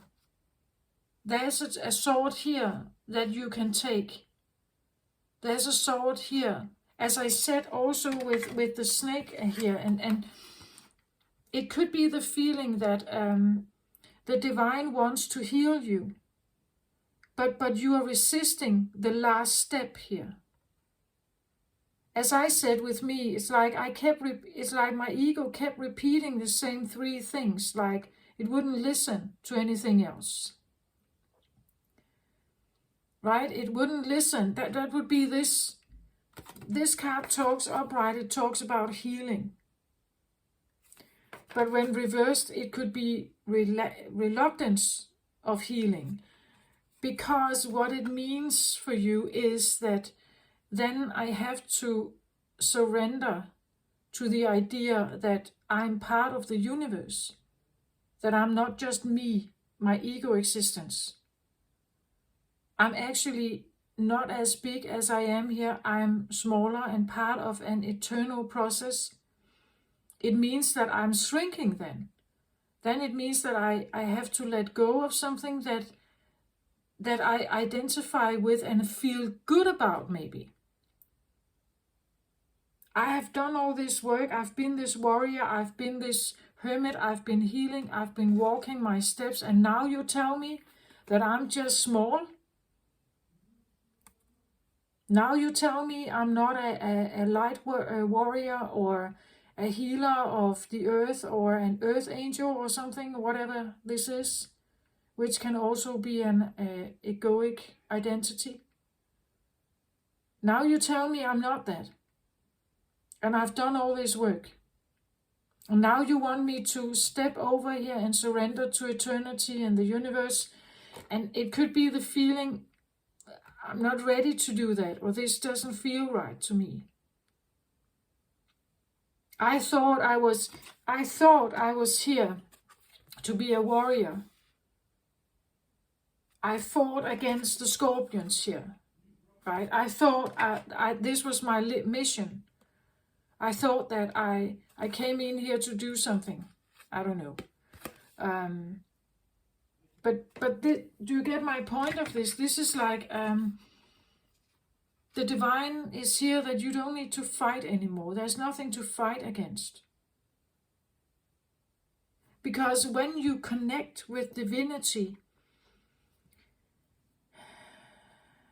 I realize that I have a body and then I have my soul. I realize that the body is not eternal. I will say goodbye to it at some point. But I also have a belief that my soul is continuing. It is eternal, it's immortal, it will continue, maybe in a different body.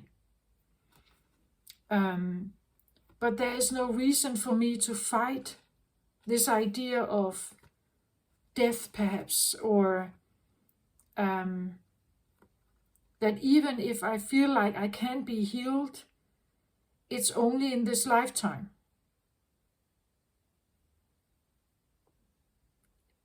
Do you get my point? That there's something about the idea that if you believe that I live only now, Therefore, everything that I have in this life should be the best possible ever after. Because when I close my eyes for the last time, I'm just kind of done. There's nothing more for me. Then of course you would like the best in your life. Your ego would probably want you to build the best ever. This, however, can give you another perspective. It gives you a perspective that maybe I don't need to keep healing all the time, or I don't need to keep being a warrior all the time, or identifying with that, maybe again an egoic identity.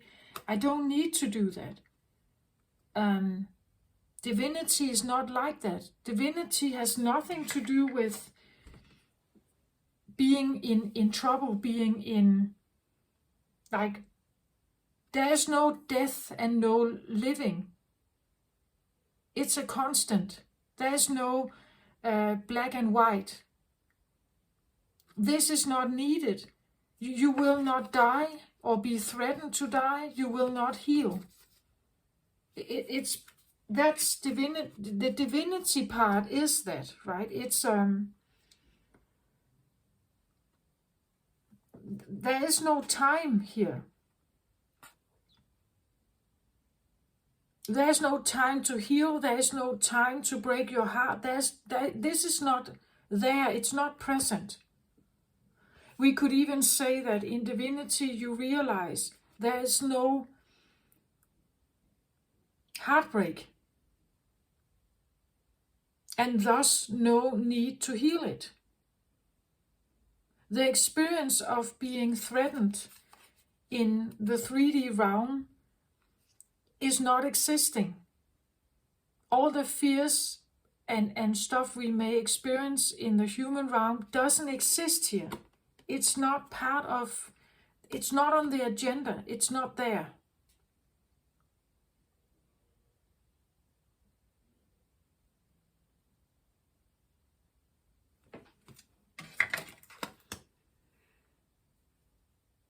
Again, maybe you realize, but I've done all this healing here, and now you tell me it was for nothing?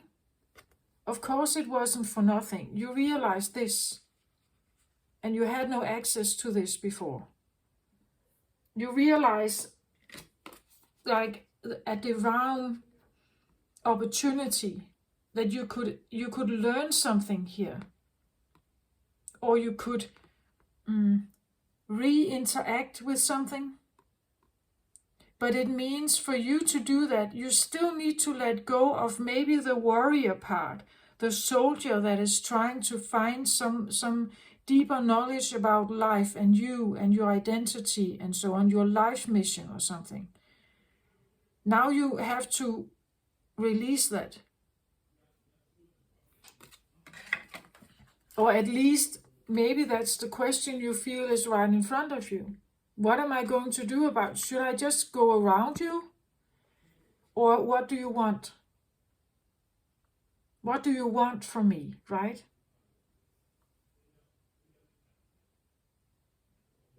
In the divine realm, there's nothing like, we could say safety, right? Feeling secure and safe, that's a human bodily need. It doesn't exist. So it means that if you embrace divinity, there is no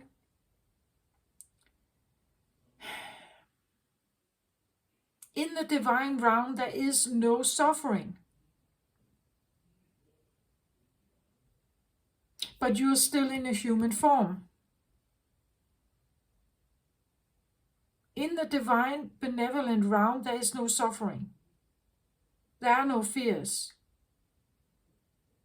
There's only light, love, benevolence, trust. This also means now you have to trust this. And maybe you kind of just feel the block in you, like, no, I don't trust that. That seems too good to be true. This seems too good to be true, or too easy, maybe.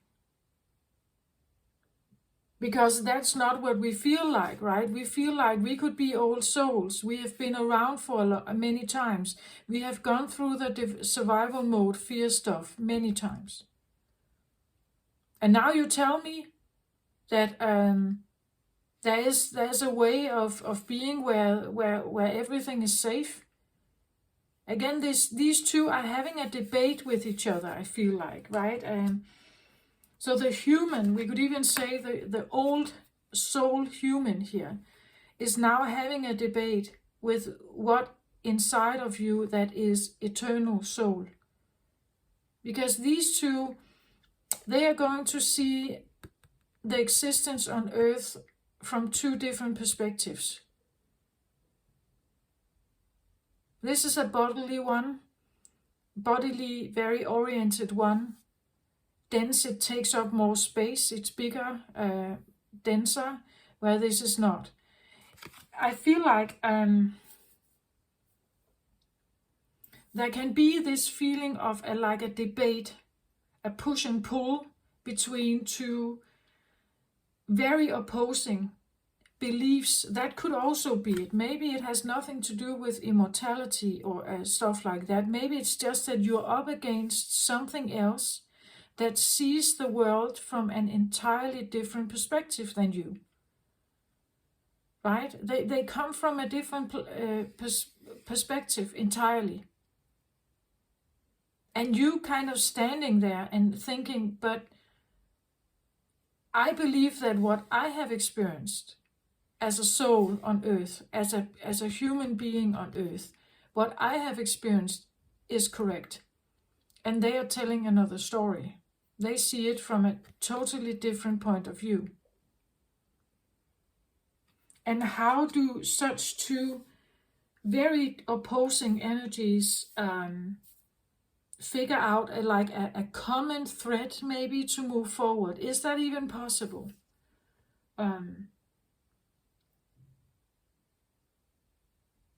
I see this sometimes as a struggle between the body and what the body tells you and what your brain wants. Your consciousness, what your brain wants, right? The body can only take a certain amount of pressure, you could say. Again, take this how it resonates. Maybe this is addictions, right? Maybe this is like really heavy work, where you literally had to like carry a lot of kilos, right? Or lifting something very heavy, and it has taken a toll on your body.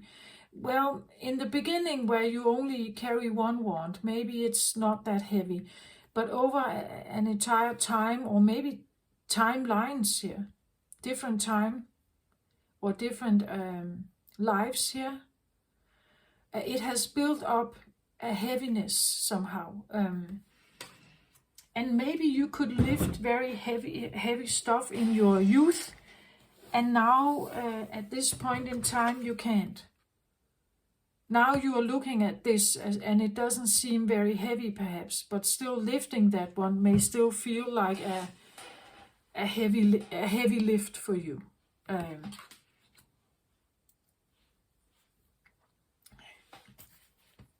I hope you get my point of this. It's like, in this round, there is no fighting. There is no fighting needed. There is no healing needed. Because you are not unsafe. You are safe here. Your body cannot coexist here. The body is not here, you would say. And when the body is not here, you don't have this and this. You don't have these. They are kind of one. It's all melted together somehow. The body doesn't exist. There's no need to heal. There's no need to, you could say, in the divine realm there is ever-present abundance, ever-present light and love and trust. That would be in the benevolent supreme life force energy. But that's not what we experience on earth. Therefore, the discussion between those two.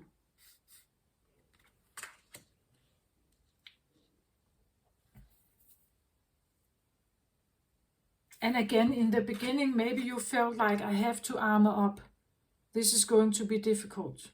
Because this is what we used to do, right? In earlier times, people went to war. What we could see is what we trust. Where this guy, he has come to the conclusion yet, but I don't think that what I'm fighting or what I'm up against is actually human. My armor can help me here. My human armor can help me here. What I'm facing here is something entirely different.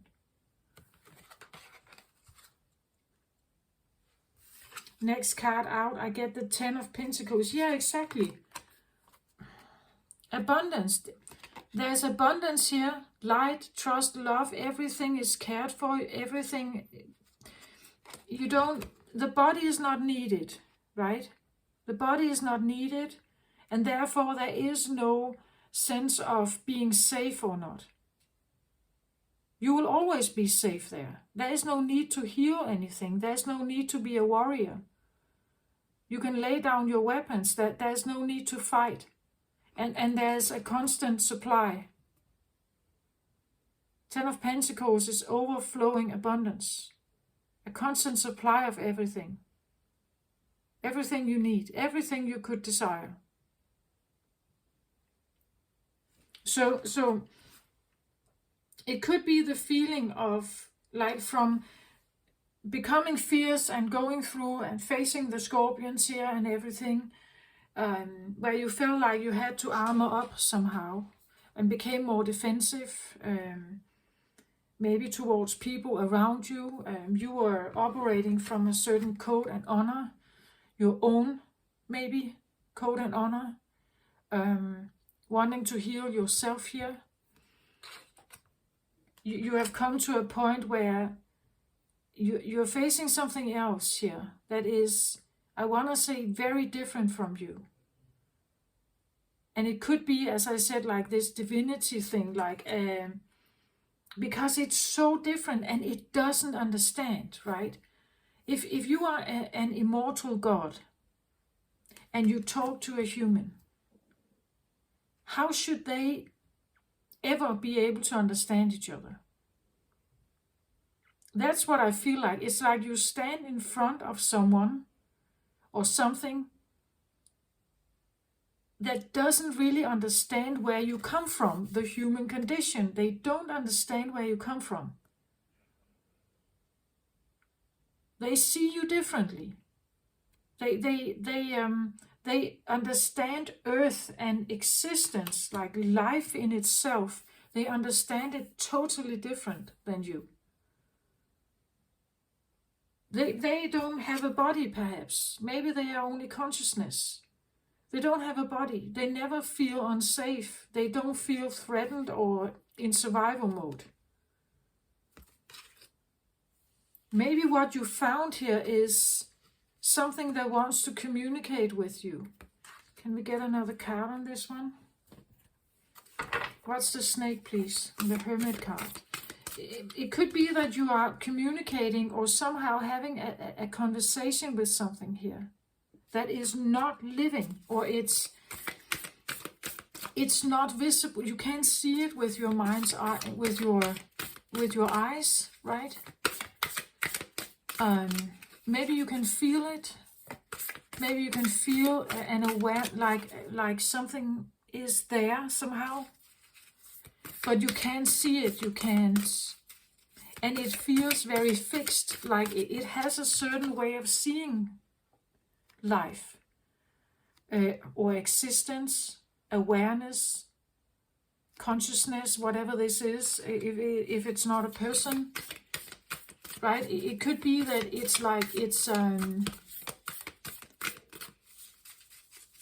you get in touch with some kind of awareness of your own, or you are doubting whether this is your own awareness. Because it's so different, like it's such a different way of seeing each other, right?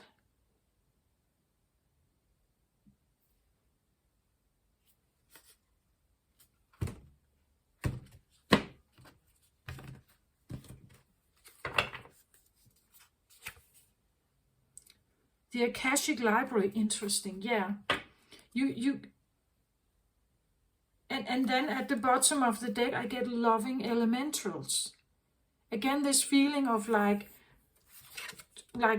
total abundance. You just sit here and beautiful sky and everything is available. It's safe. There's nothing troubling, nothing strange. The fairies are here, like you're speaking with fairies.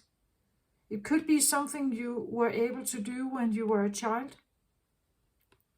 But eventually, over time, when you grew up, you were probably told to let it go. You were told that it was just fiction. It was not imagination. It wasn't real.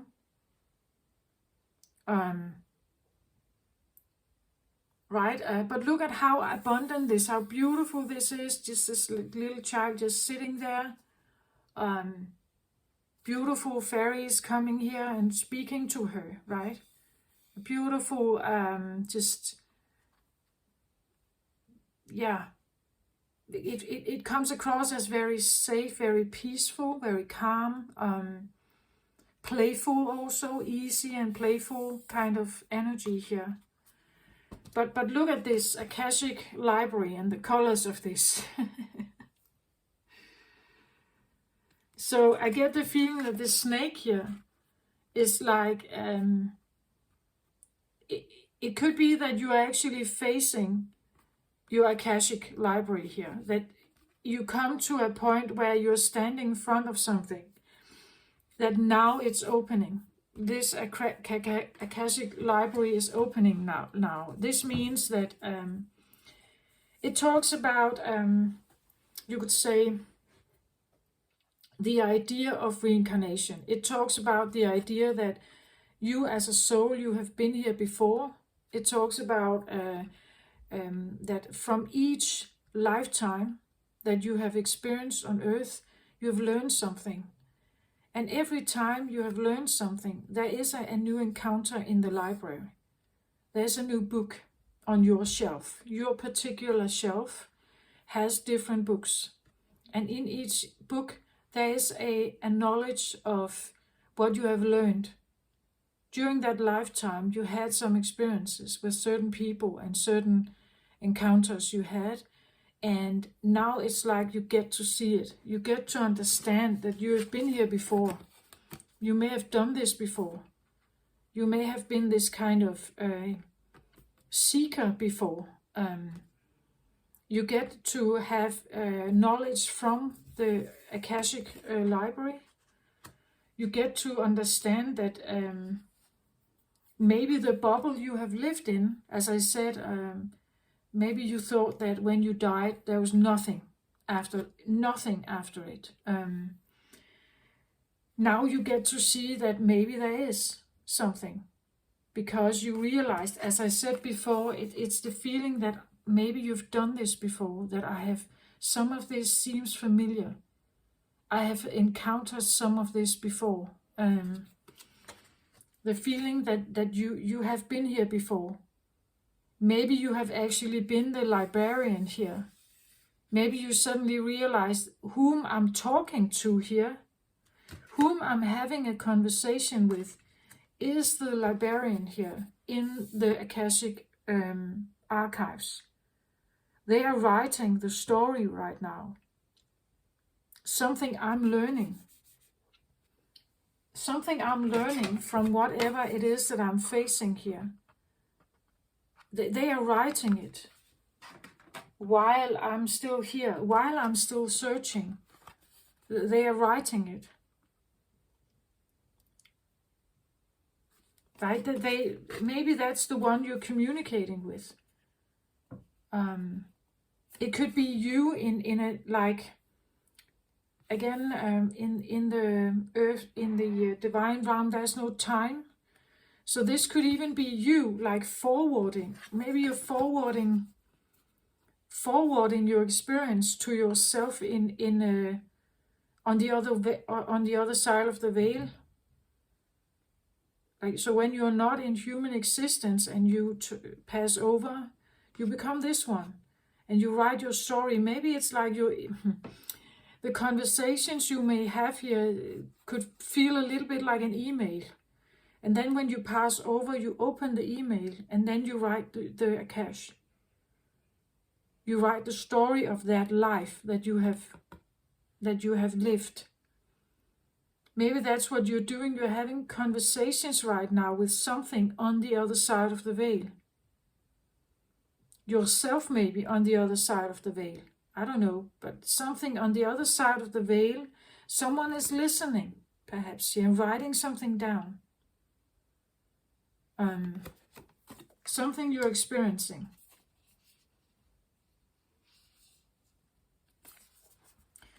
Let me just get the book here. If there's something else from that one, I could.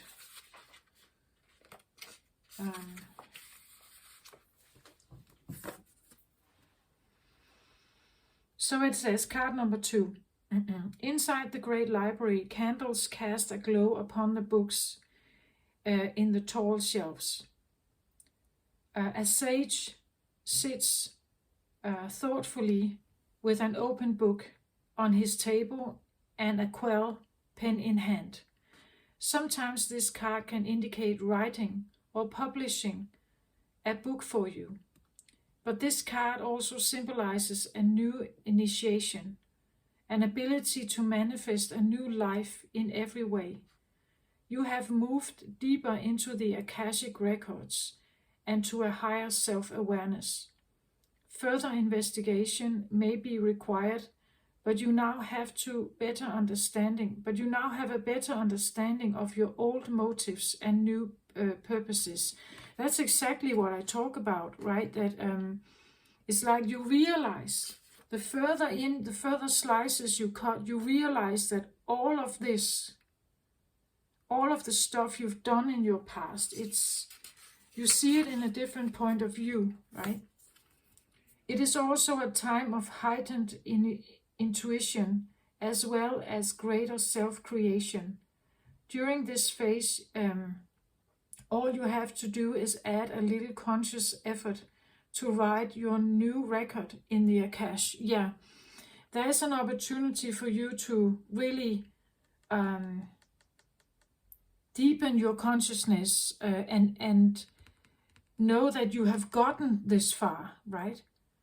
Maybe even taking a look back and see how far you've gotten, how much more you know now, and also how you've changed.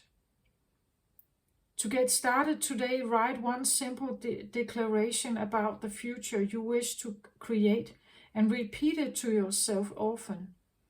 Then decide one thing you can do to make it happen and do it. Anything can happen now.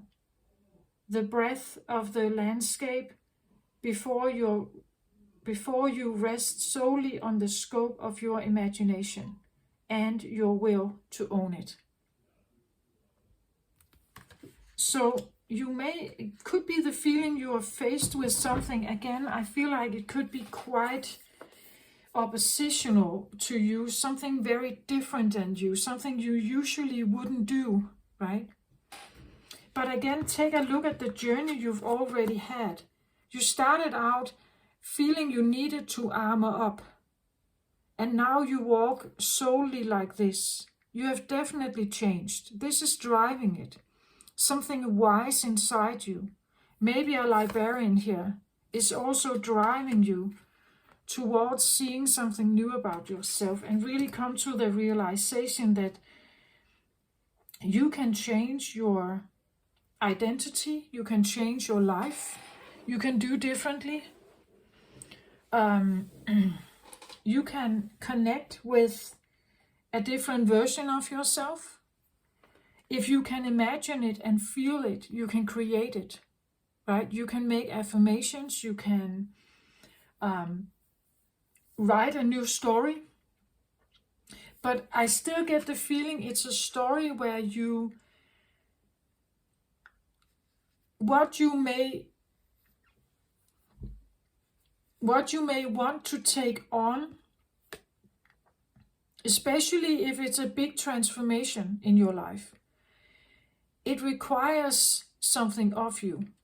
You cannot remain the same and become something new or change into something new. You have to let go of something to maybe evolve into something new. And this is where the ego sometimes blocks us, right? Because, well, we do like the luxury car and we like the condo, right? We do like the money we have, the luxury we can buy. And sometimes to be the one that you actually want to be, which is much more heart-based perhaps, which feels more you, you have to let go of this other stuff, or at least some of it. And that is sometimes the push and pull, where we are not really willing. Our ego identity doesn't really want to do that, because then I can lose the wife, or what happens to the children, and where am I going to live, and then I have no work, I don't have any money, or whatever. But it's in the exchange of living truly from your heart. And this is where the push and pull comes in here. I want to have a card also from the Eyes of the Soul deck here, because I feel there's this feeling of soul awareness in this reading. I really want an extra card here. Can we have just something about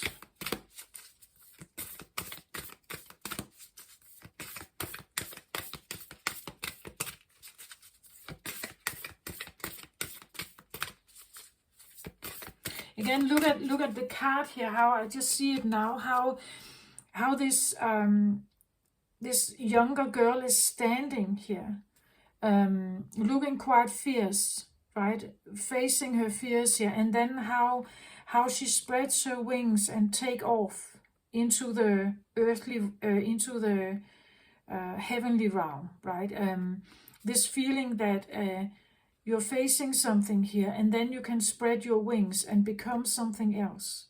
A transformation from maybe a maturity from a child to grown up, or just an inner maturity from maybe a more immature state of being to a very aware, very awakened, very mature, wise place of being.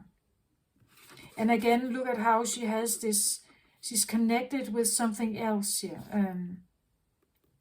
On top of her crown chakra, connected with something more. So from living a very earthly human realm to maybe connecting more with the heavenly realm as well.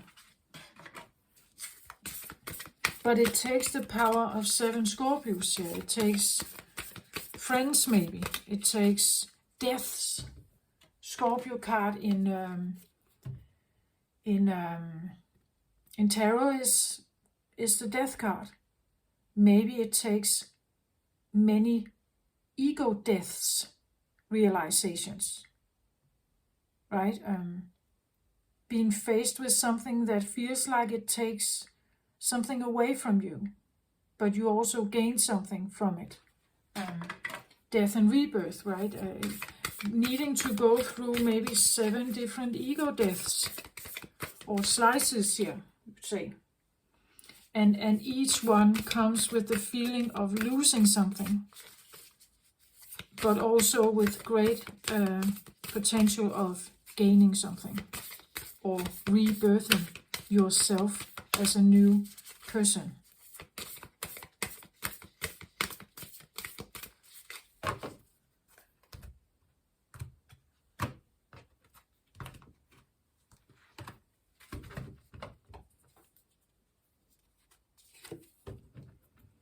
Sacred journey, pilgrimage. Yeah, that says it all. Pilgrimage is usually an inner journey towards God, you could say, to a higher feeling of perspective, towards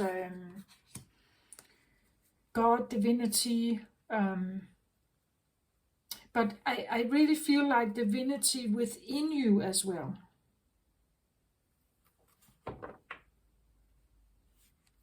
At the bottom of the deck, I get lift the curse and forgive. So there could be something again about inner forgiveness, forgiving others. That's how you lift the curse of ego, or the veil, you could say, that has kept you from seeing who you truly are.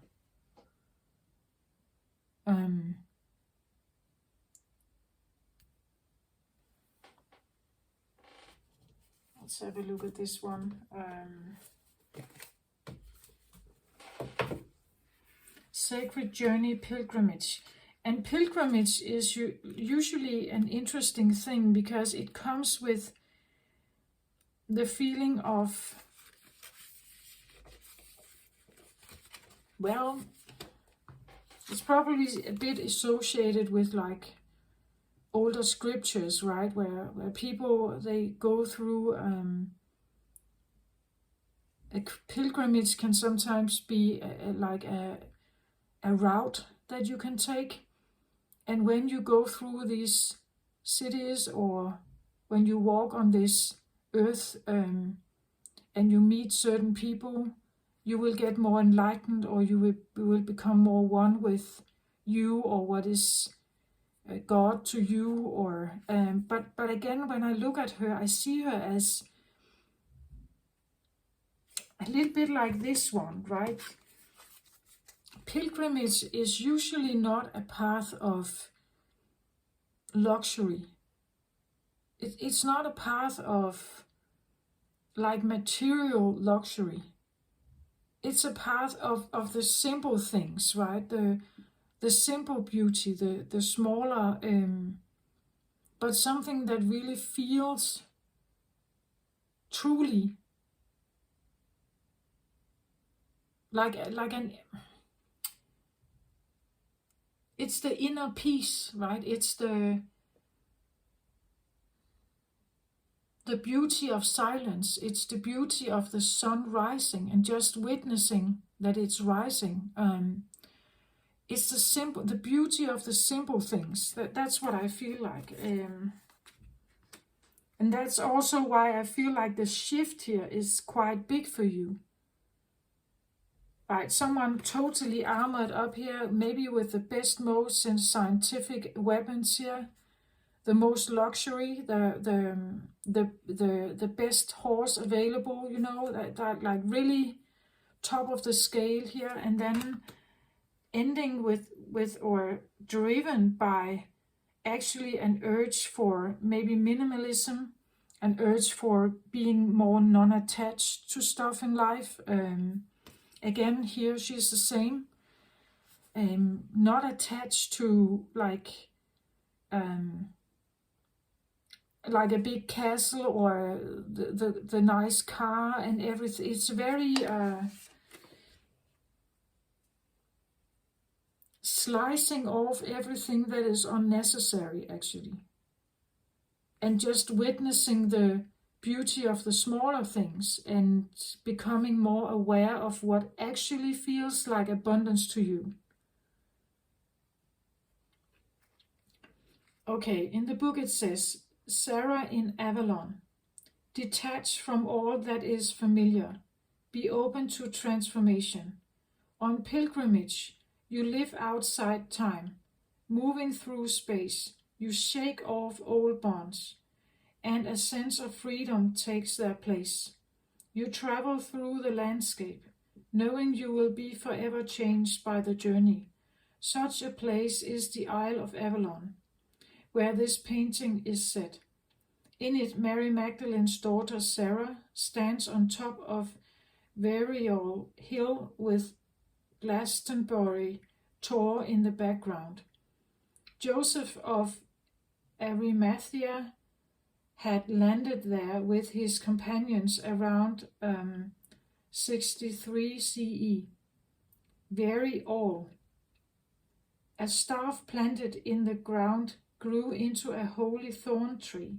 Sarah is holding a blooming branch of the North African species. A Phoenician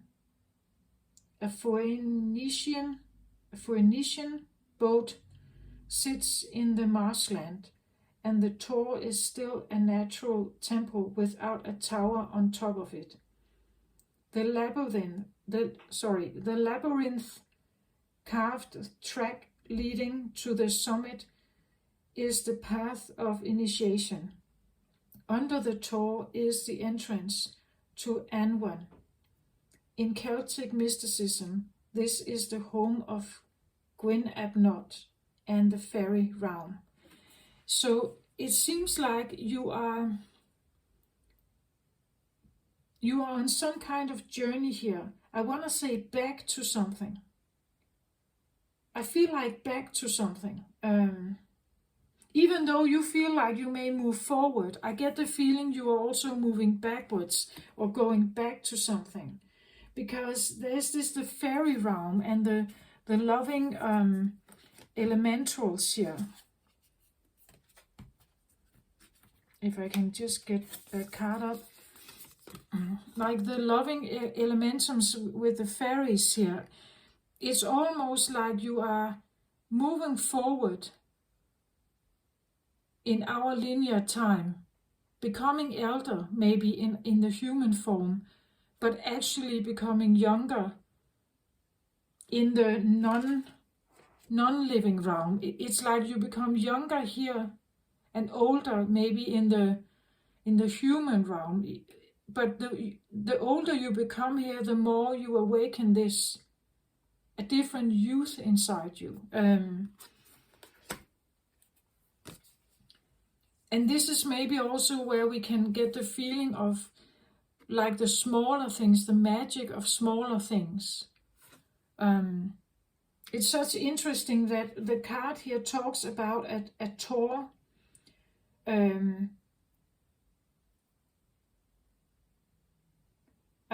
It says something about the background where there is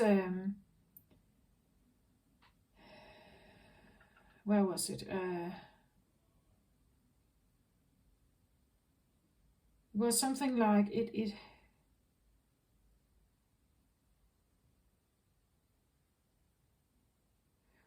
the boat sits in the marshland, and the Tor is still a natural temple without a tower on top of it. That's here, right? It's just a natural temple. We can see it's almost like there are pathways on it or something. But there's no Tor, there's no temple, there's no glittery boutique. There's nothing fancy there. It's still just a natural temple without a tower on it. The labyrinth that is carved like a track leading to the summit is a path of initiation. So it's like you're walking on this. But just with ordinary means, you have no like extraordinary weapons or anything. Under the Tor is the entrance to Anwan. In the Celtic mysticism, that is the home of the Gwyn ap Nudd and the fairy realm. It's like you're walking towards something.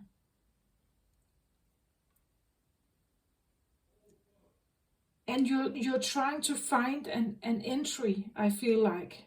An entry to something.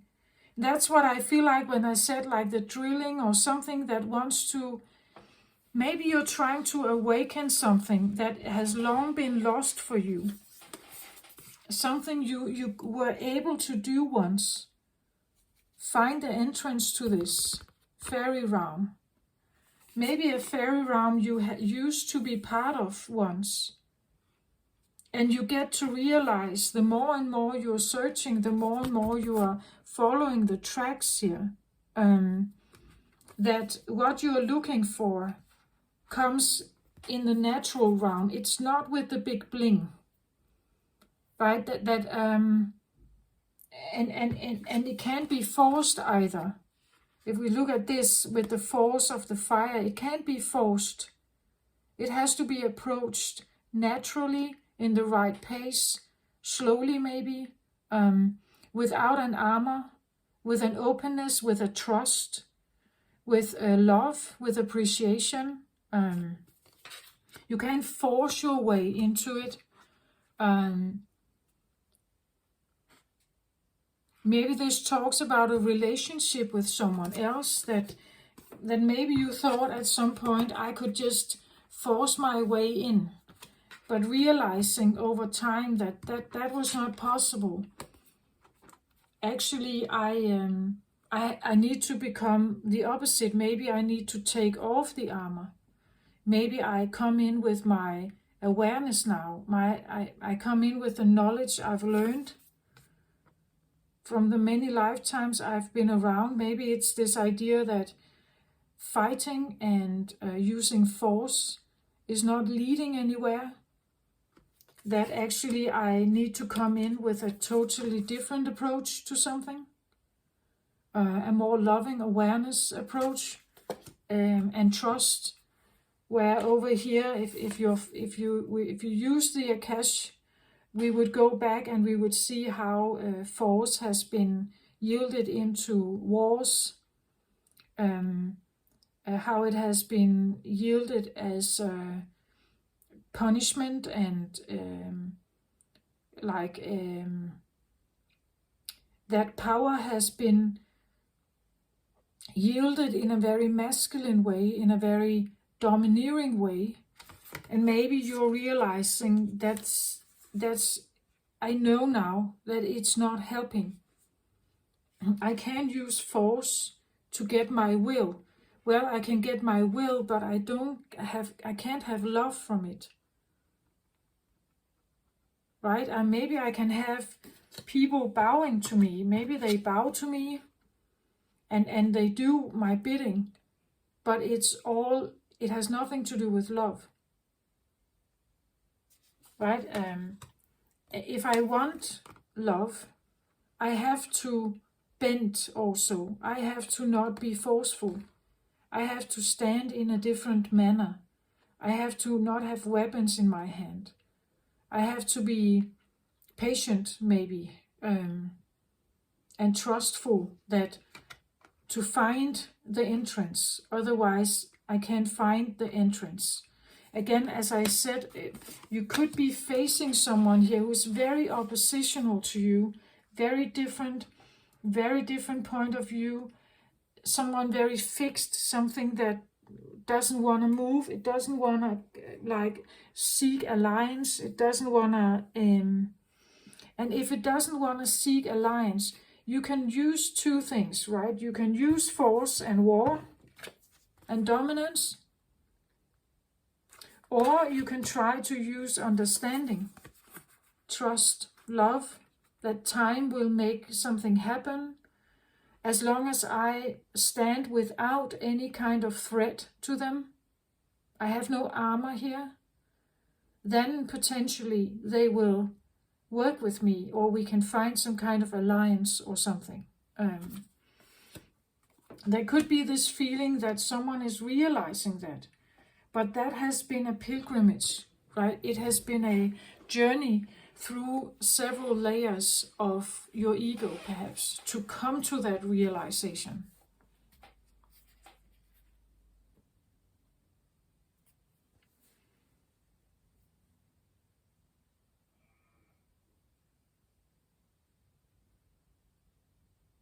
That's what I feel like I have for you this time around, Leo. I hope this helped you somehow, that it resonated. I try to give different interpretations, but maybe I haven't quite gotten yours, but the overall message, I hope, is still there for you.